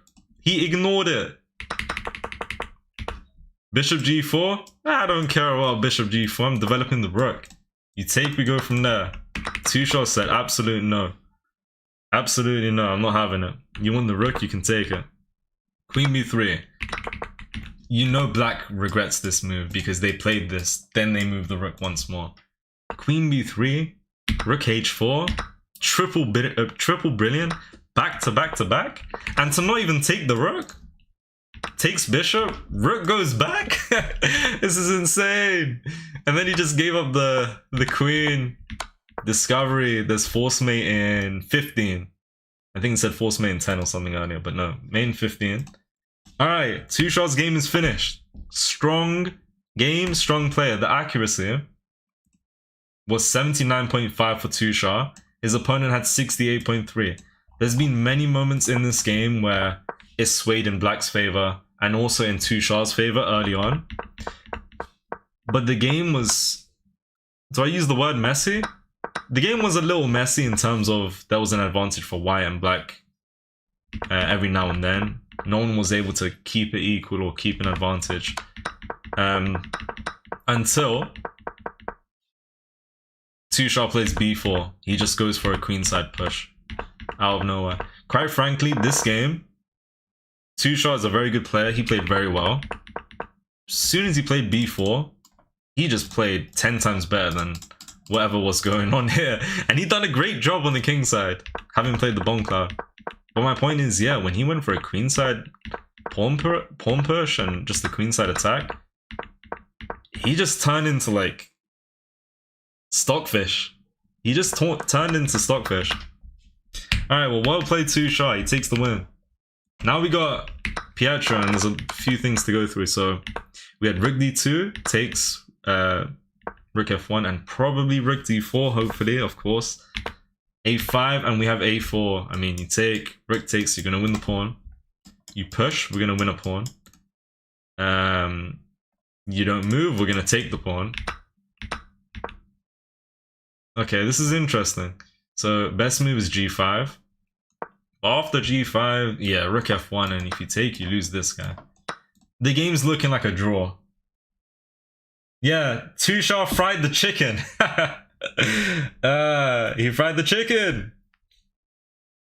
Yeah, I think he did end up pressing the resignation button, Tushar's opponent. Yeah, it was a triple brilliant, bro. Alright guys, hold on. Now it's time for Pietro to shine. Tushar won his game. Can Pietro win his game? We're here to find out. Alright, we are here to find out. This is the way. Yeah, this is the way. Guys, listen. Wait, am I on the right screen? Yeah. Fools will resign. Wise players might make a draw. But only a true genius will win the game. I don't know if I got the last part of the quote right, but okay. King f5. These endgames spin on a dime. You're saying this can go either way. Yeah, this game is completely drawn, but there could be a winner. Whether it be because of the clock. Damn, Pietro's opponent, Andrea, has 43 seconds. When they play a move, they get plus 30 seconds of increment. That's pretty good. But 43 seconds in a classical game is not too much. So, someone could win this. Game is a theoretical draw right now, is what we can gather from the evaluation bar, and material is just dead equal. This should be a draw with not necessarily perfect play, but with good play by both sides. Whether it be because of the clock or just a random mistake out of nowhere, miscalculation, we could see someone lose and we could see someone win. Yeah, there's not many principles here, it's just calculation. This endgame, rooks on the board with pawns and the king. Principles don't really play a part here. Who can calculate better than the opponent? You know, there could be a winner. So it takes inviting that. Of course, you pick that up. Maybe this first to keep hold and try and go for an advantage. Maybe. Broski, Chacho, Chip is not Pietro. I am Pietro, but only for today. Alright. Engine is crazy. We hate that thing. My moves are better, you clanker. Whoa, that's a bad word. You can't be calling the fish the C word. I don't know if you can do that. But best believe, yeah, sometimes in a life, the fish, they don't play the right moves. There's been plenty of times where I personally have gone over my own games and I've disagreed with the fish. The fish talks a lot, you know, and doesn't really do much. Alright. Definitely not just making stuff up. Yeah, fools will resign, but only a true genius. Okay. Rook d2, king b3. Want to make sure this is defended. Complete draw. This pawn's gone. 2v2. Connected pawns for white. I will tell you that's very good. Now, Pietro's endgames are pretty good. You guys know that. He's done plenty of videos on endgames. He knows his endgames, the Lucina, the Philidor, and etc. Connected pawns, I'm sure he can do a great job to push both. Isolated pawns for black is not the best. Again though, game should be a draw. If I was black, I might be a little worried about these two connected pawns. But just knowing that material will be equal is just completely... Just knowing that there are the same amount of pawns, you know, that would tell you that the game should be a draw. For the most part. I'm getting back into the Queen's Gambit. Haven't played it since I was 1400. Yeah, Queen's Gambit, really strong opening. I've been playing it since I was like 1200, all the way up until 2200. I've dropped since then, but Queen's Gambit is a good opening. You don't need to know too much. It's called the Queen's Gambit, but it's not really a gambit. Of course, you give up the c4 pawn, so d4, d5, c4, and if it takes the upper pawn. But it's incredibly easy to win the pawn back, you know. And even if you do lose it, you get whoa, what was that? You get very good activity. All right. Trousers versus double pawn soon. What the hell does that mean? He's saying connected pawns versus. Wait, what does that even mean? Okay, another check probably says that, you know, they're both fine with getting a draw. Okay, they reached the 40 move mark. They now have an extra 30 minutes on the board each. King a2. Alright. The slightest of advantages for black apparently when you play e5. Black is up by 0.2. Which is practically nothing. A grandmaster's not gonna, you know, win being up 0.2. Or at least I don't think. If they do, then they're probably being a little fishy. You know? Fishy business. Fishy business.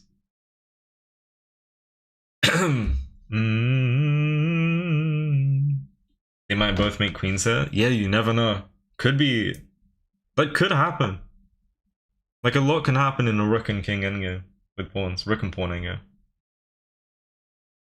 If the king had been a knight, we would have won. that's a statement from Tushaw from 2023. It's one of the statements of all time. That must be said. Alright. That must be said. Now here we see fools resigning, bro. Fools will resign. But only a true genius will make a draw. Only a true genius. Okay, I need to stop with the quotes. No joke. No joke. Okay. Sorry, I was just making sure something's okay. Alright. Yeah, and black did play e5. And the game's completely drawn. They're gonna continue it out. Would it make sense to offer a draw here? I think Grandmaster game, yeah. But it's also fun to play these games out. We don't have Grandmasters going against each other. We could get a winner. Bro, I love this move a lot. If I'm being honest, now that I think of it, this pawn could be a little scary. I mean, push, push, push, push, push, push, promote, promote with check. Could be interesting. Let's see what happens. Yeah, if they both start pushing, we're gonna see white promote first. That is what we would see. I fancy black here. Why exactly? It's interesting, to be honest. I don't know who I fancy here. Well, the evaluation, of course, is a draw. But if you guys had the chance, which color would you take here? White or black? This guy's 4 tiles away. So is this guy. This guy will promote with check if they both push. But, you know, there's going to be some in-between moves, I'm sure. I do like black's pawn push. I feel like it's really hard to stop as white. But white's pawn push might be a little hard to stop by black. What is the best move? That's what we need to figure out. E4, B5, E3, B6. This is the best way to go. Stockfish is saying you should both promote. And you should, as black, invite this check. But you're going to need to find one move here. One specific move in this position. To keep the game equal. And honestly, whether you see the next move as black or not, it's just risky inviting this. So black might do something different. But okay, the best move here, to keep the game equal, the only move, if you don't play this move, white is winning. You gotta play king f3. And then you gotta play something like queen b2. And just block out queen b2? What? They play this, you go rook d3. Okay. And if takes, takes. Alright, okay. Damn, this is gonna get spicy. Yeah, black's king is really active. Oh, yeah, okay, sorry, I didn't mention this. Pietro has to play b5 to keep the game equal. You have to both promote. Well, black can play something other than pawn to e3.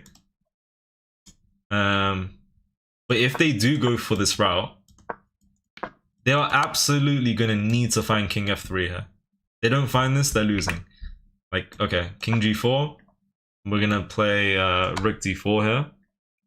Then king f3, and then the queen comes in, and you can see what's going on. I mean, yeah, it's just not looking good. Okay. Yeah, white king's pretty passive, black king is really active.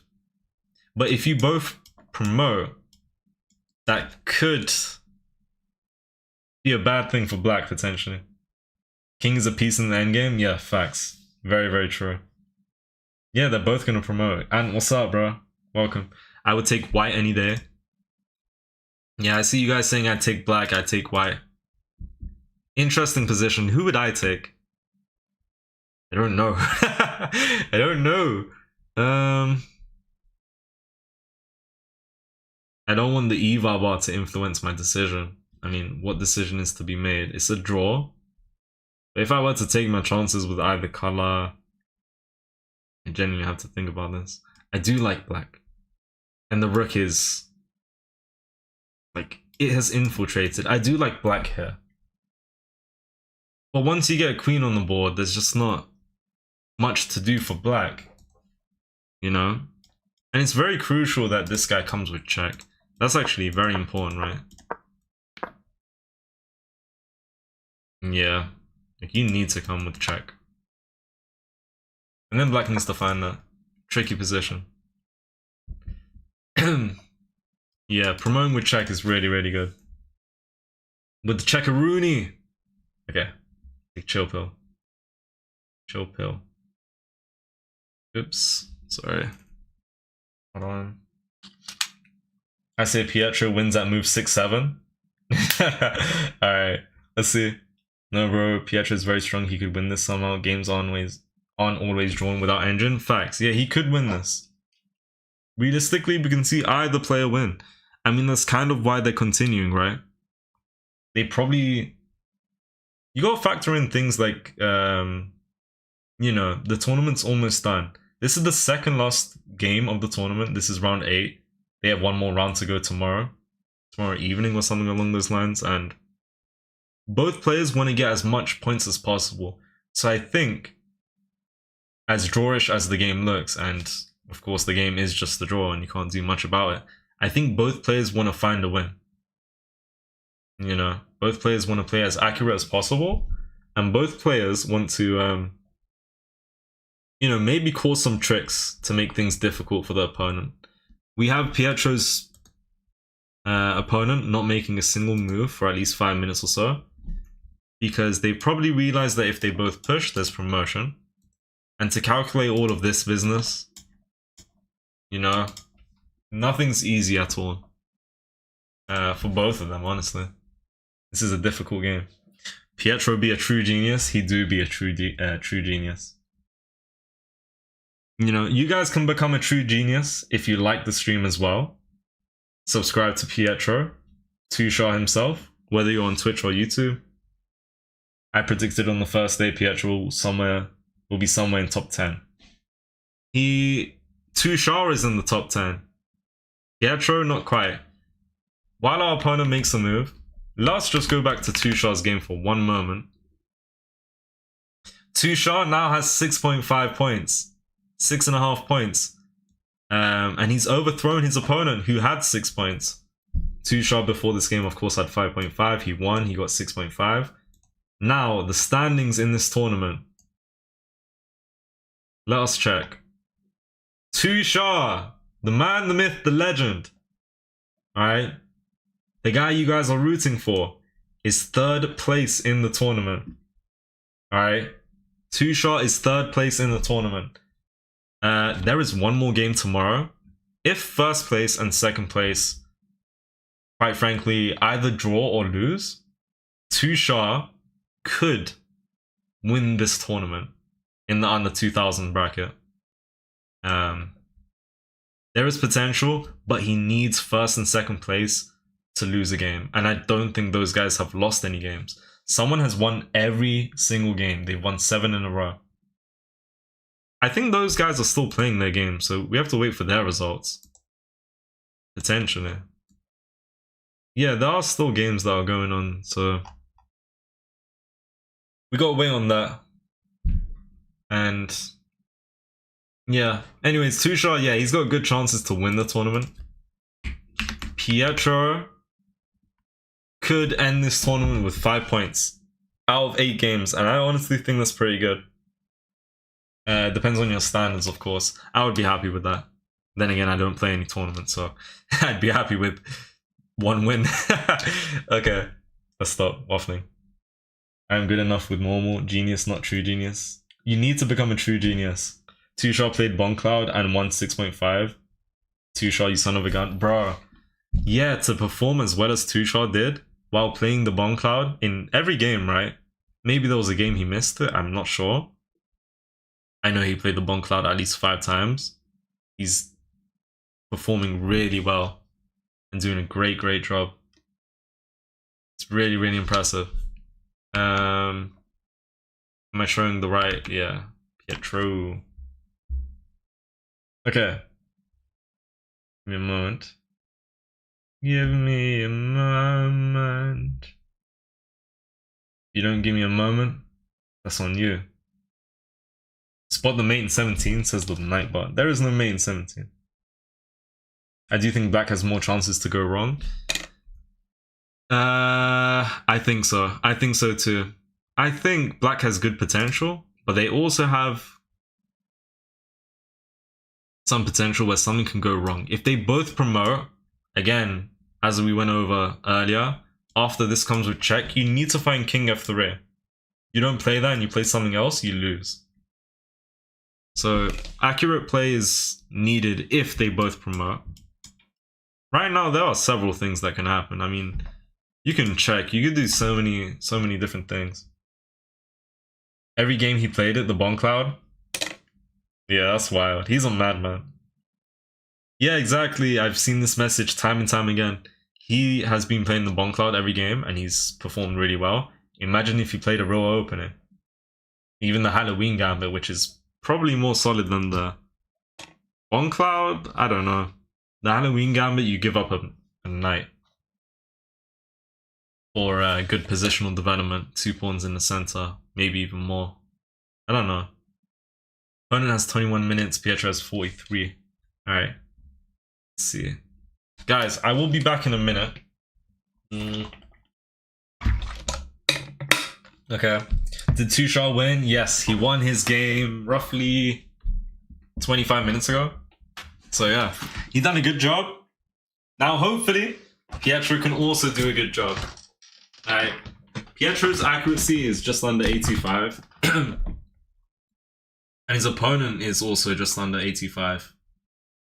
So this is an equal game at the moment. And we'll have to see how it plays out. I'll be back in a moment, guys. Okay. I need to wash up quickly. 1 second.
I am back.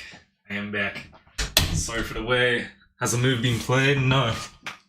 I was gone for 3 minutes, right? I'm pretty sure I saw 21 minutes on the clock. For Pietro's opponent. And he is still taking his time. So I think Pietro's opponent might have time problems. He's had plenty of time problems this game. But it could also be the fact that Pietro is just playing some really good moves at the same time, in which he is. Okay, I definitely sound like I'm out of breath. My apologies. Okay.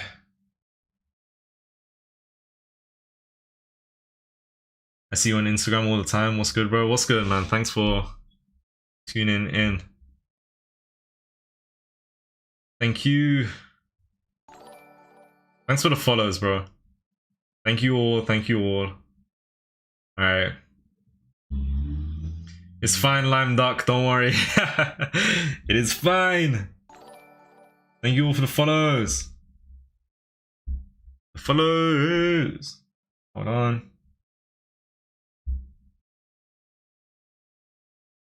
Right. Yeah, thanks for the follows. Yeah, the glasses come back on.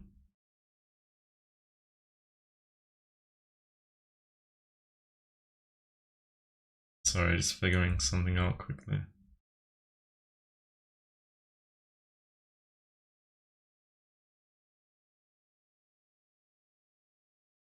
Figuring something out. Okay, should I do that again? You guys want more singing? I'm subbing to your YT channel. I appreciate that. Well, regardless of who you subscribe to, make sure you subscribe to at least one of the three of us, alright? Better yet, three of us, that would be nice, or at least them two. Mate loves the Danish Gambit, so you're the Danish Gambit king. My Danish Gambit needs a lot of improvement, I appreciate that. I will continue playing the Danish Gambit. Ooh! A move was played! Oops. Pawn to e3. Which says what? Okay, let's consider b6. You could hypothetically play this, get hit by that and go here. Then we could see rook d6 apparently. And if this rook here, king f3, wait, this is interesting. King b2, king here, rook f6. G1, e6. Okay, a repetition. And if this, oh, if this, king here, or apparently this, I don't even know, same thing. Okay, interesting. They might both start pushing. Take free shrimps. Yeah, take the free shrimps. Open up the Danish Gambit. Drop your channel link. My handle is Shams21. You search that on YouTube, TikTok, Instagram, you name it, you should find me. I appreciate the support, everybody. I'm gonna sub to all three. Shout out to you. Alright, it's very nice of you. Yeah, my apologies, guys. I don't know if you've been watching, you know, this whole tournament for the past week or so, but yeah, I was not able to get both boards on the same screen at the same time alongside the two cameras to show Pietro playing his opponent and to show Tushar playing his game too. I had everything set up, I had it all working, but the boards, whenever a move was played, it wasn't showing up on the stream. I don't know what I did wrong. Hopefully I never do that again. What's my point? My point is that, yeah, I know it would have been nice to see the cameras where they were playing their games. But yeah, I messed up and I couldn't get it working. So yeah, I apologize. I don't think it's easy. It's going to end up on a draw. They ain't engines. This isn't easy. I think this game probably does end in a draw, which is what the engine values the position. Oh, Pietro made his move, by the way, b6, and he took 1 minute and 25. So Andrea took 13 minutes. Pietro responded with this move in 1 minute 25. So, yeah, let's see. Pietro has so much time on the clock, his opponent has 15 minutes. Again, on move 40, which was roughly 4 moves ago, they're on move 44 now, they got an extra 30 minutes when reaching move 40, sorry. So, I don't think there's any more added time if you hit a certain move such as move 100. If there is, I don't know about it. I think that is a thing in certain tournaments where if you reach move 30 or 40, you get some extra time. And even if you get to a higher number, such as move 80 or 100, you can get even more time. I don't know how it works in this tournament. I don't know if I'm making things up. Don't worry, it's been a good stream. I appreciate everyone tuning in. Alright, shout out to everyone in the stream. Tushar got his dub. Now we're here to see Pietro get his win. Alright. Pietro had a lovely position earlier. For those who are just tuning in, we can go over his game very quickly. D4, D5, London system. Alright. H3, interesting move. This move is, I think that move is pretty common. It prevents this, it makes space for the bishop if you get hit by knight h5. You don't want to give up the bishop for the knight, so you make space. If they play this, apparently bishop e5, that's a good idea. But also just bishop h2. And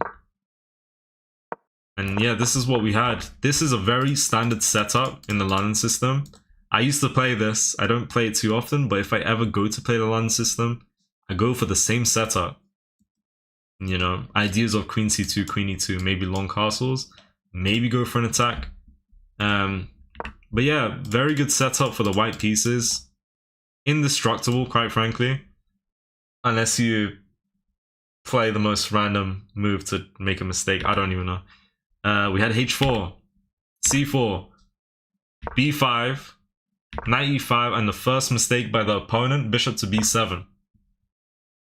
How does white gain an advantage here? They play the move h5. With what idea? Because it's really not clear. Can't the pawn take? Can the knight not take? You have the queen and rook looking at the pawn. So if they take with the pawn or knight, what was the whole point of playing that move? First and foremost, semi-open h-file now. The rook can see even more. Second of all, well, Fish wants this. And then the winning move in this position is to sacrifice the rook. And you have this mate threat, f5, and you just come with the pressure. You have the initiative, you play moves like g4. And of course, if takes, then you're just going to go crazy here. But yeah, opponent won't take here. They hop the knight. Pietro found the best move to take here, open up the h-file for the rook. If you take like this, you bring the queen, you look for this or that, threaten mate, you're crashing. We're not here, but here. And so, yeah, it takes with the f-pawn. And then queen g4 anyways. If you play a random move, queen e6. Rook doesn't have to play this, but this is the way to delay the mate. And the mate is basically you putting the king into the corner and hitting them with that. And they can't take because of the rook. Right, which is very good stuff. And so Pietro found queen g4, they took the knight, takes back with pawn. Not the best idea to take with the bishop, although you can go for that. You know, if you take with a bishop, you're giving up an extra piece, and you want to keep the pieces. The more pieces you have, the more trouble there could be for black, I guess. And if you take with the bishop, you double the pawns. So why not just double the pawns anyways? Then we have this move. Then the next move, the only move to keep an advantage, queen h4. Alright, threatening mate. Most natural move for black, h5 was played. Takes knight. If pawn takes, come in, attack the rook. If the rook moves, you can swing the rook over. Crazy amounts of pressure. Even if they take, you can swing over the rook first. But they played an in-between move, bishop f5. Saying if you move the knight, I'm taking the bishop. So black basically said, okay, I'm able to pick up one of your pieces if you move out the way. I pick up the bishop. If you keep the knight here, I'm just taking the knight. And the reason they played that was to develop a piece, you know. It makes sense. Now the rooks are on the same rank. They can see each other. The queen's in the middle. We gotta go back into the final moments of the game in a moment. But yeah, this move was played. Bishop takes c2. We had this move getting a fork. Pietro lost some of the advantage after knight g5. Fish didn't really want him to, you know, play this move to go for the fork. The best move was g4, but it's not easy to see. The idea is if you take here, you take the bishop, your upper piece. If you take here, the knight comes back in time because there's no threat here. And if you take with the pawn, then you can come in, you can play knight g5 first, and if takes, checkmate with this escape covered. And if g4 and they take, you take, have them take, and take here, and just open up the position even more. Alright. Now, he was up in exchange. A few moves later, he gave up the exchange and traded rooks. Why exactly? I'm not too sure. The bishop was pretty strong. That's definitely part of the reason. And it did probably look a little drawn to him. Okay, well now we got up to this position. We have rook h1, and now it's Pietro's move. Where's Goofy Chess? His game had finished. He won the game. He won the game. Okay, for those wondering, I could show Tushard's game really quickly. I could show Tushard's game. Would you guys like to see Tushard's game? Pietro has 40 minutes, so we can check out Tushard's game really quickly. Alright. You get ready. Alright, we'll show his game. We'll show his game. Said the same thing 5 times in a row. Right. Okay. Yeah, he might go... Wait, if he goes rook d8... Oh, if you go rook d8, you're losing because of this. e7 and... Oh. No, rook a1 for... Rook a1! Look at this. We'll go over Tushard's game in a moment, but hold on. If, after rook h1, Pietro wants to play rook d8, we have e2. And you might be wondering, if you go here, what's really happening? No, hold on. I'm tripping. Sorry, if you push, promote, you can promote with check and you're winning. And this move might get played to prevent this. But if push, promotes, you promote with check, that's good for white. If you play... What was it? This move, black actually has rook a1 with the idea that if you take, they're gonna promote with check, and after a few moves, a few key moves such as queen e2 or queen f2, you'll be losing this pawn at some point, right? And so it's queen versus rook, and black's winning. And if you deny the sacrifice,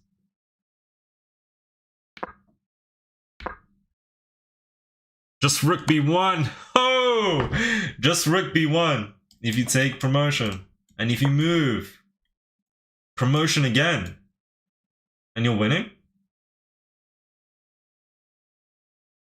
Yeah, this is crazy. You invite check. Oh, the rook's just covering that. Yeah, this just makes too much sense.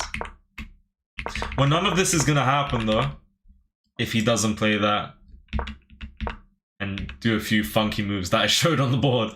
Alright.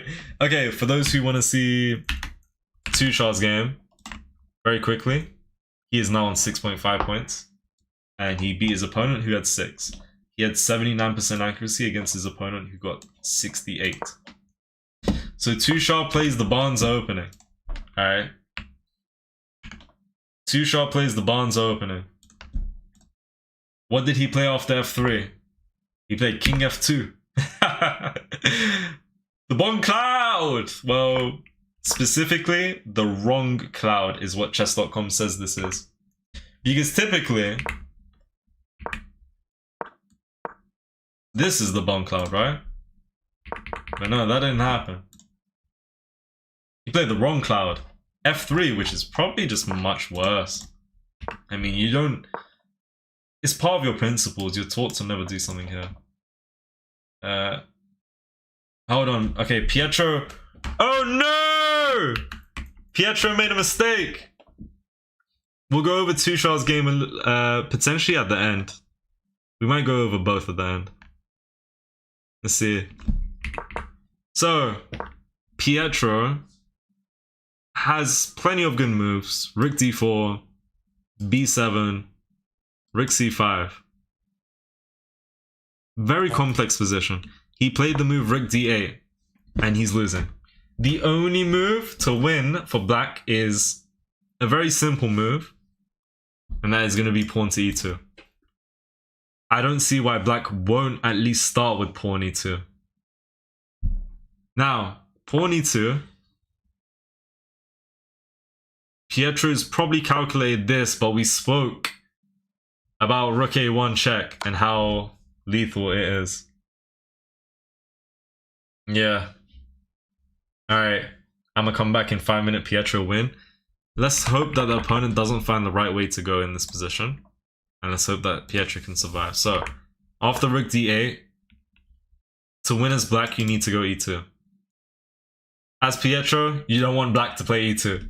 But even when they go e2, and you push, they're gonna need to know that they can sack the rook, which is not an easy move to find, except it is though. It depends. I mean, you play this move instead of promoting, because they promote with check. You play this move because once they take, you promote. And you'll be just in time, if you play things correctly, to pick the pawn up. But this is complicated though, because how do you end up... He's one move away from promoting here. It's not like you can cover the promotion square, because that's when white just, you know, promote. So, okay. Oh, well, eventually, maybe this can happen. And it might be a bit cooked. What's good, Calcium? Why did you fall asleep? Don't sleep.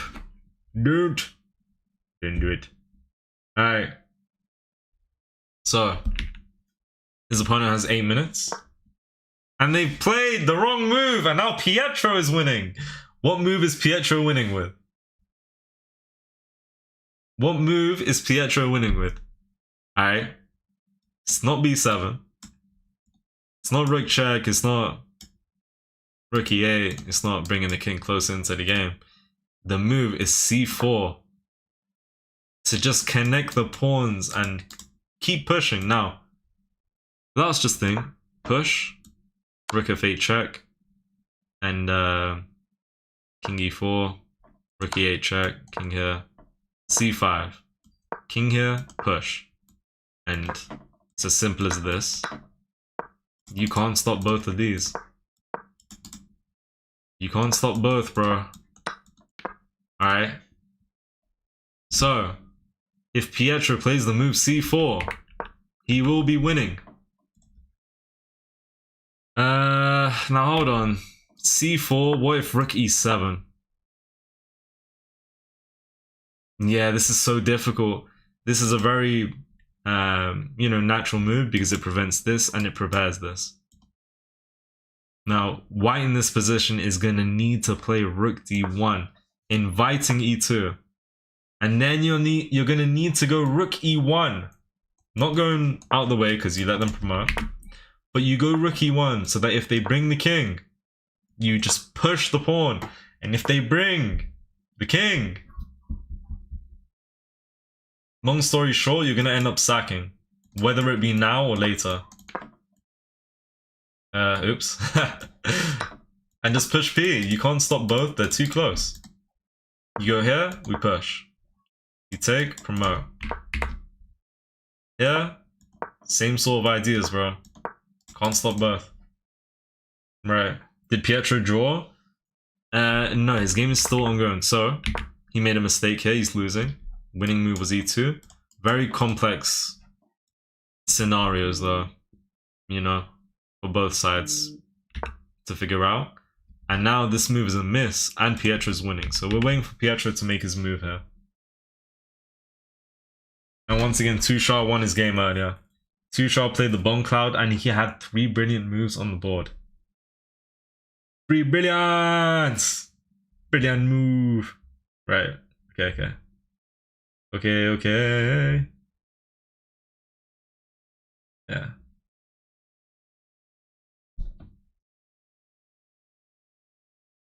Pietro has 34 minutes, his opponent has 9. Honestly, like, clockwise, Pietro probably comes up on top and wins this game. If the opponent can't do much with the clock, which is possible. We'll have to see. We'll have to see.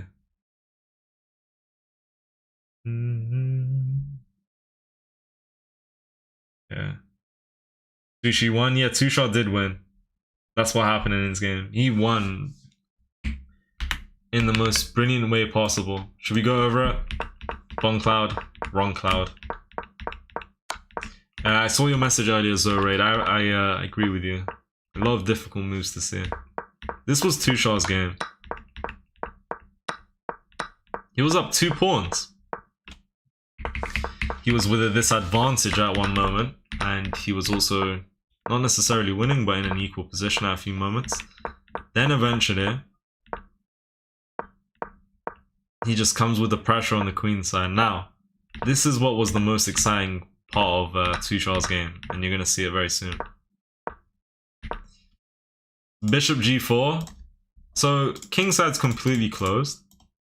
Opponent had some advantages, so did Tushaw. Eventually, we sell in this position, and white is currently up by 1.7. After this move was played, bishop to g4. In this position, with the rook hanging, Tushaw, the legend himself, played rook c1, saying if you take my rook, I take back. I have pressure here. My queen and rook are infiltrating. There's a lot going on. And so, sorry, what the hell? Yeah, let me not stop the game. Then we had rook h7, queen b3, back-to-back brilliance. A rook sack that doesn't make too much sense. You can take here, you can take here, you can take here. There's plenty of winning moves on the board. Tushaw, in this position, played queen takes d5, pinning the bishop to the king, threatening to win a piece. Right? Infiltrating with the queen. Time is of the essence. He ignores the hanging rook. He invites a free bishop, you know, and his pieces are coming alive, and his opponent's pieces are not, you know. Yeah, Rex, go ahead. Alright, so we have takes on d6. After the rook takes the rook on white side of the board, Tushaw doesn't even capture back. He has bigger plans going on. Here we have a forced mate in 6, starting with bishop e7. It's a double check, so you either take or move the king to e8. Not the easiest move to see, you know, to see that this results in a forced mate, but at the very least, you can maybe go for that. But there are better ideas. Sorry, the thing happened again. Yeah. So instead of playing this move, which is the best move, he played the second best move. Rook c7. Queen takes, pawn takes. Because why not? You know? You go here, there's a mate in 2. You go here, there's going to be discoveries. That's why it's a good idea. So king down, bishop to e5, king to e8. There is a mate in 7, starting with queen e6.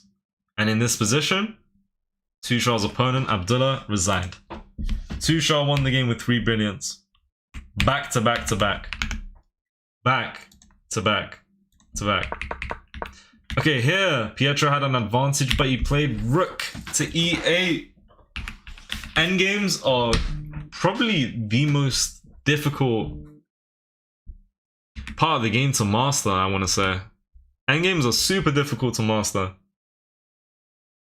So, as you just saw, rook h7. Well, rook d8, black is winning. If they push, and after b7 there's a rook sack, and if takes, you promote with check, and black is cooking. If white just pushes this pawn, they're going to be on the route, on the road to victory. Then we have rook e8, which makes sense. If you... What about this move? I feel like this is the best try. Oh, black actually has to find this move to equalize the game. If black doesn't find this move, he's -4. It's wild. Let's see. Good game. Nice game. Yeah, that was a nice game by Tushaw. That was a good game. That was a good game. Okay. So, yeah, Pietro's opponent has 6 minutes. We're not sure what he's going to play. Hopefully something good for him, but hopefully something good for Pietro so he can win the game. If the opponent doesn't play this, Pietro's winning. I said he won't find c4. Yeah, I wish he would have found c4. Again, like I said, endgames are incredibly complex.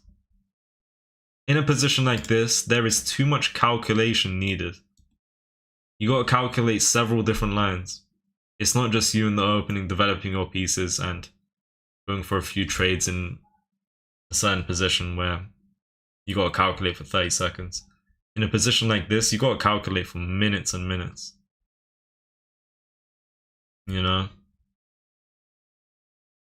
I don't know, this is crazy. I don't know. Yeah, Pietro's game is still going on. This is the game right here. Did Tushi invent the slang like Juicer and Fatty for the pieces? Yeah, I think Tusha invented the catchphrases, the slang for the pieces. You know, the Fatty Queen, the bring out the Juicer, the kitty teeny tiny pawn. What else is there? You guys need to tell me, what are the other pieces? The pony. What is the rook? What does he call the rook? That's a good question. What does he call the rook? Because I don't know. That's the only piece I have no idea what he calls. So we have the teeny tiny pawn, the juicer, the pony, the fatty queen. What does he call the king? Forgot. Oh, the chicken. The cookie. The rookie? Is it the cookie or the rookie? Those are two different things. Whoa, BB Stars, I'm not here to, you know, talk about these matters. I do think you definitely added to the chat, I will say that. So shout out to you. The cookie monster? The rookie? Both? King is chicken or lollipop? Oh yeah, lollipop man. That's crazy. The kid. Okay. Alright, Pietro's opponent has 4 minutes. Pietro has 32. The teeny tiny pawn? Yeah, the pawn is the teeny tiny pawn. You know? The teeny tiny pawn. The rookie? Okay. Some people are saying cookie. I see a lot of people saying rookie.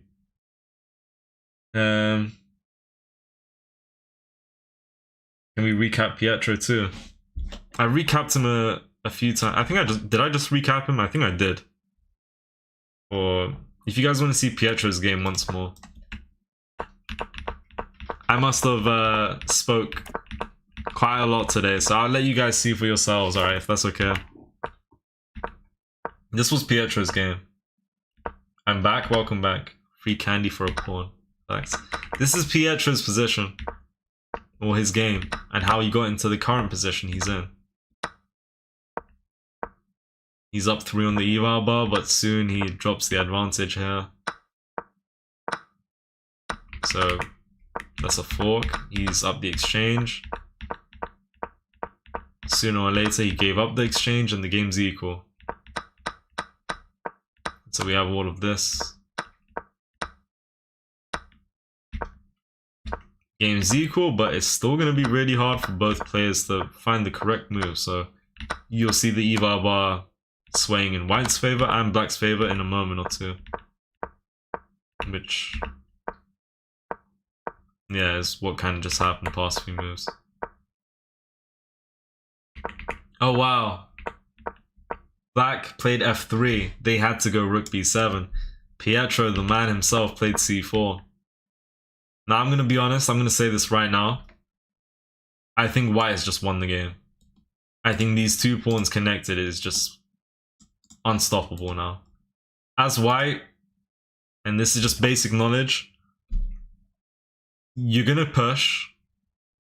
Honestly, as Pietro, you can pre-move. You can pre-move, bro. I mean, you just got to keep the rook on the same file as the pawn. You got to carry on pushing. They're going to try and promote, and when the time comes, just sack the rook, and either pawn you push, quite frankly, you can move the king, here because of how strong these guys are. You can't stop both. They're too close. Like, yeah, these pawns are just so strong. You don't even need to go for promotion just yet. Just goes to show you how strong connected pawns are in the endgame. Hello, GRW. What the hell? Yeah, Pietro has 30 minutes on the clock. His opponent has 2 minutes. There's no way Pietro can mess things up, and he played C4, and after his opponent played E2, Pietro played the move C5. He knows what to do. Yeah, it's completely over now. I think, yeah, Black knows for sure. Pietro is just pushing. It's over, guys. It's been a lovely game by both Pietro and his opponent. Pietro had a lovely opening, a lovely middle game. Couldn't find the correct moves and ended up equalizing when he had a very good advantage. His opponent did a good job to, you know, actually avoid getting in a losing position, I guess. You know, it came with some tactics and ideas, but now I think a big issue for Black was the clock. He spent too long though, you know? Can't spend too much time. Alright, alright, GRW. How's it going? It's going well. How's it going with you? Everybody welcome. Everybody like the stream. Oh! Was a move cleared? No, I'm tripping. I thought I saw a move. Okay. So. There hasn't been a moment in this game, or at least for a very long time, where I think, at least myself, I don't know about you guys, where I'm like, yeah, there's definitely a winner here. In the opening and the early middle game, I told myself, yeah, Pietro's got a brilliant position, he's gonna win this. And somehow his opponent held off the things he had in place and had in mind. But now, you can't do anything. I mean, yeah, you push the pawn because you're ready to sack the rook. He should have drew. I think, I spoke about this earlier, I think both Pietro and his opponent, I mean, I don't know, maybe there was a draw offered, but I think Pietro definitely wants to go for the win. I mean, you're 2 rounds away, so including this round and tomorrow, which will be his last round, his last game. You don't want to go for a draw, you want to get as many points as you can. So I think it's generally a good idea for both to carry on. You know, play out the game and get a winner. Unless someone wasn't confident in themselves. I'm sure Pietro is confident. And yeah. Even in the past 20 moves or so, where the game's just completely equal, you can see them continuing, because at least one of them wants to go for the win. If someone had offered a draw, the other would have declined it. Hence why they continued, and yeah. Black has a minute and 20. I don't see this ending well, unfortunately. Did Tushar win? He did. Yeah, there should be a dictionary with Tushar's catchphrases. Well, they should put his catchphrases in a dictionary, a special one. No, I don't think Pietro played this game horribly, to be honest. He played a lovely game. There were some moments where he had to find the correct move, like the only correct move. And there were a few moments where, I don't know, it could have been a bit tricky. Yeah, I mean, promotion, takes, king takes. Again, when this king takes, you don't even need to push either pawn. That's how strong these guys are. You could be moving the king for years and years. You know, you can do so much here. Black is lost. These pawns. Black is up material temporarily. Not for long.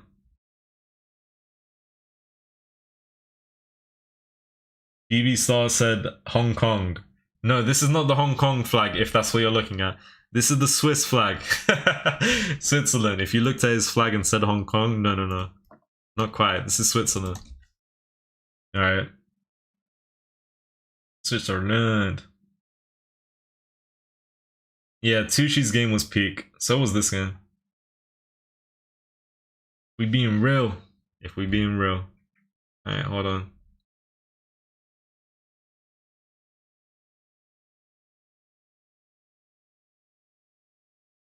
Yeah.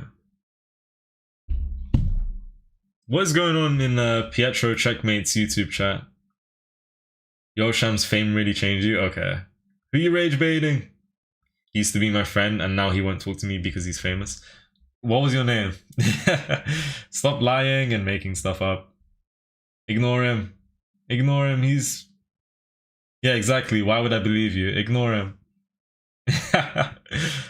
I ain't even talking to you, dog. Dog. Why are you lying? You were. What are you lying for? Why would he not push his pawns now? No, I was just giving examples. He very well could and should. I was just trying to emphasize how strong the pawns are. Like, to be honest, I shouldn't have even mentioned bringing the king up. I just tried to emphasize how strong they are, you know, that he needs to do nothing. But yeah, white's just crushing. I mean, there's gonna come a point where there's no more checks. Promotion's on the way. Alright. Yeah, to be honest, what I said about bringing the king up was a little silly. He just pushes P and he wins the game. Pushes P. I'm pushing P. I'm pushing P. Alright. Yeah. I will be shocked if he draws this. Nah, this game's completely won. Completely.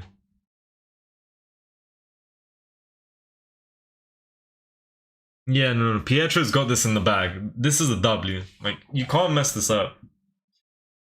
I mean, if you hand this position to someone who's 200 rated, you might struggle. If you hand it to someone who's 500 rated, they might stalemate. If you hand it to someone who's 1000 rated, yeah, I think this is easy. And then again, could still be stalemate around that range. I used to be under 200. When I first started playing chess, I used to be 180. I was like 200, 180, around there. But yeah, I went to 180. Draw, man? Nah, this is a W. He's got this, bro. He's gonna send the op to the gulag. The opponent with the black pieces is going straight to the gulag. Alright. Why is he taking so long? Good question. Most likely wants to make sure everything is correct. And just play this as accurately up as possible, to be honest, at the same time. Why isn't Sham streaming on his channel? I'm streaming on my Twitch channel. Not on YouTube, unfortunately. At the moment. Unfortunately. Alright. Let's see. He changed. Some guy keeps saying something about me changing because of fame.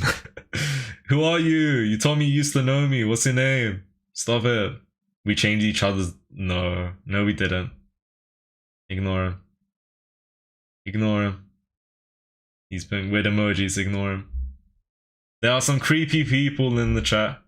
I say creepy people. There's one creepy person in the chat. Stay away from him. King c5, game's over. I mean, your best try, what? Oh, okay. So if promotion, rook here. You just go b7, king c6, king d6, you name it. Yeah, Pietro checkmate is gonna fulfill his name and come with a checkmate. Alright? Come on! Pietro checkmate. There is the chat. Yeah, there is a chat every stream. I could pre-move this endgame. I'm 1577. I'm sure you could, bro. Honestly. W, yeah. Game's over. Game's over. Ooh, running to the right side, bro. Pietro is an evil person. He's gonna take the pawn and make 3 queens. Is he gonna take? Yeah, because then there's no more checks. And you're guaranteed promotion. Okay, I see what you're saying, Borek. Shout out to you. Yeah, you can't do anything. His opponent continuing the game is rather interesting, because it's just finished. I mean, you got the Rook, yes, and you're up material, but the game was over ever since he got 2 pawns here. That's the truth.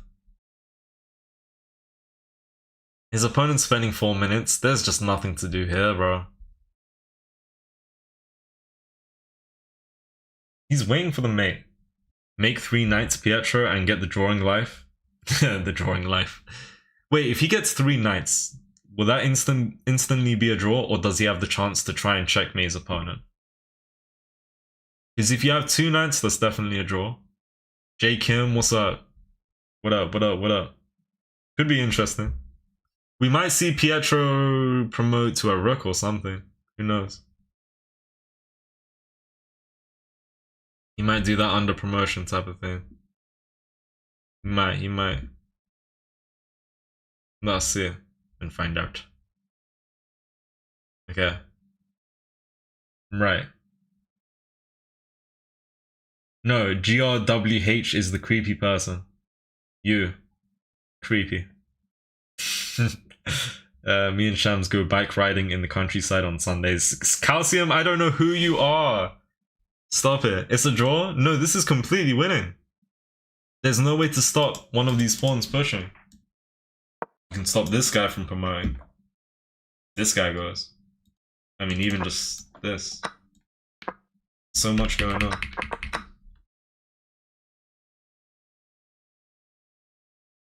Yeah.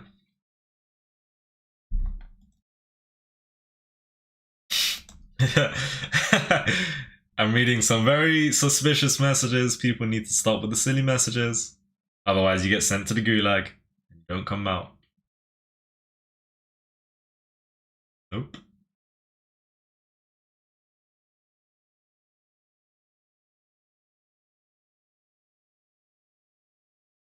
Oh no, with 2 minutes and 15 seconds.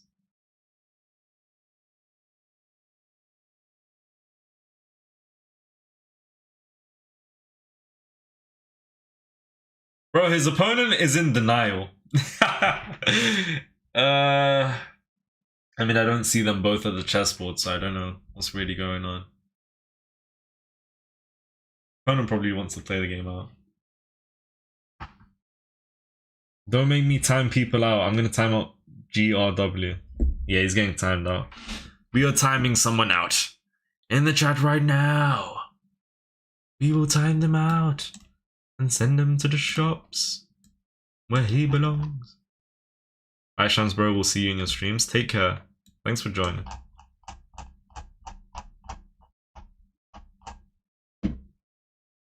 Thank you.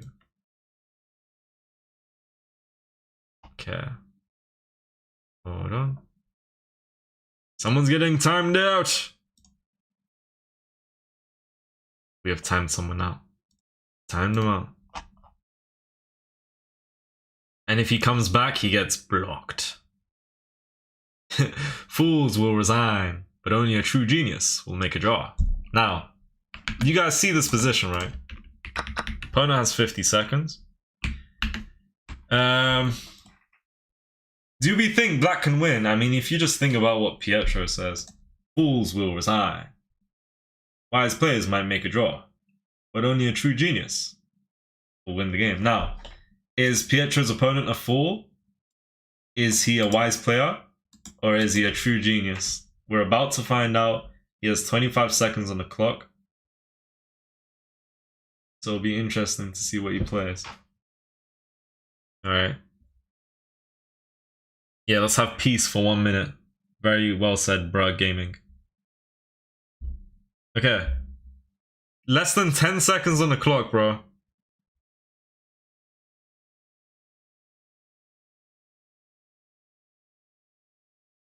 There's no time. I mean, maybe the board hasn't updated. Maybe there's a chance the board hasn't updated. Otherwise, he just ran out of time. Respond to me, Shams. Let me see. I got 150 XP on YT stream comments. Are you proud of me? I'm proud of all of you, of course. Come on, have to. Okay, so Pietro's opponent has supposedly run out of time. Maybe site problem. It might take some time to update.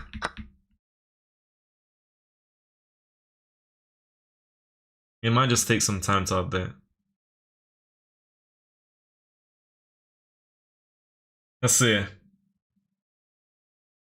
Maybe his opponent stormed off. Got a little angry. Probably not. I mean, you never know. I think Pietro actually spoke about having a bad experience over the board one time. Maybe more than one time, but he spoke about one experience. I think he even made some videos on it, yeah. Where one of his opponents over the board was a little disrespectful.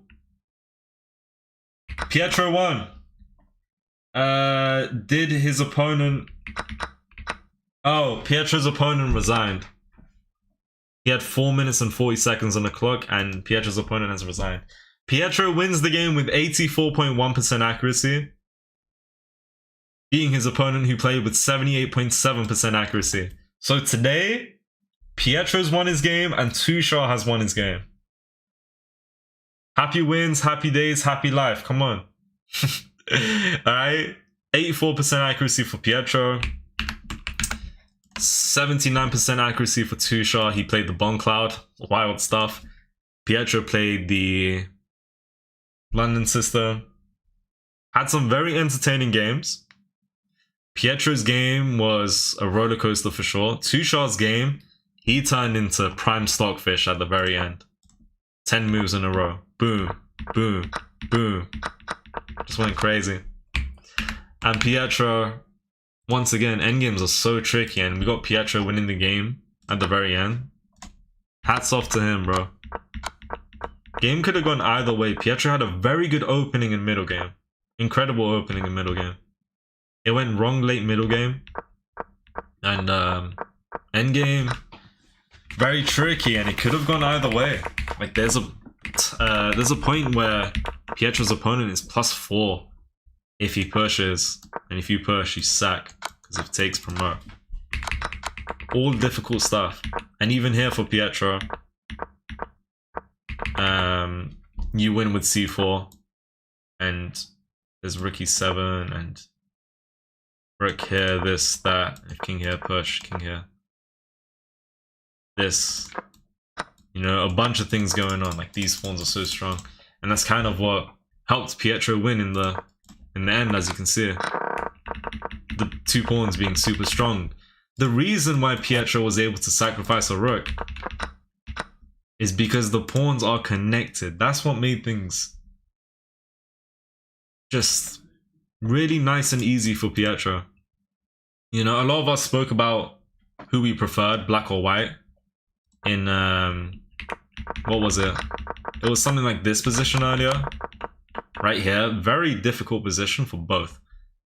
Fish says it's a draw, but there's good chances there's a win on either side of the board. And yeah, Pietro wins the game in the end. Shout out to him, shout out to Tushar. Hello Abdul Rahman, welcome. Wa alaikum salam. Yeah, I appreciate all of you guys joining. I'll be wrapping the stream up. Alright. So tomorrow there's going to be another streamer. On whatever channel you're watching on, whether it's Pietro Checkmate's channel or Tushar's channel, there's going to be another streamer tomorrow. They're going to have everything set up, probably 2 screens together, and they'll have the cameras as well. Alright. My apologies, I couldn't get the cameras working. I don't know what the hell was going on. But yeah, this is the end of the stream. Shout out to all of you guys. I'll see you guys hopefully sometime in the future. Maybe, I don't even know. Maybe I'll see some of you guys again, who knows, on my channel or whatever, or even on another channel. Okay, yeah, we watched for 4 minutes when the game was already finished at the very end. Everybody get shawarma. Facts. Goodbye guys, have a good rest of your day, and yeah, I hope you guys enjoyed the game. Tushar had a crazy entertaining game, and so did Pietro. Ciao, everybody. Please like, follow, subscribe if you haven't. To Pietro, 2Shot, you name it. Goodbye, guys. See you soon. Enjoy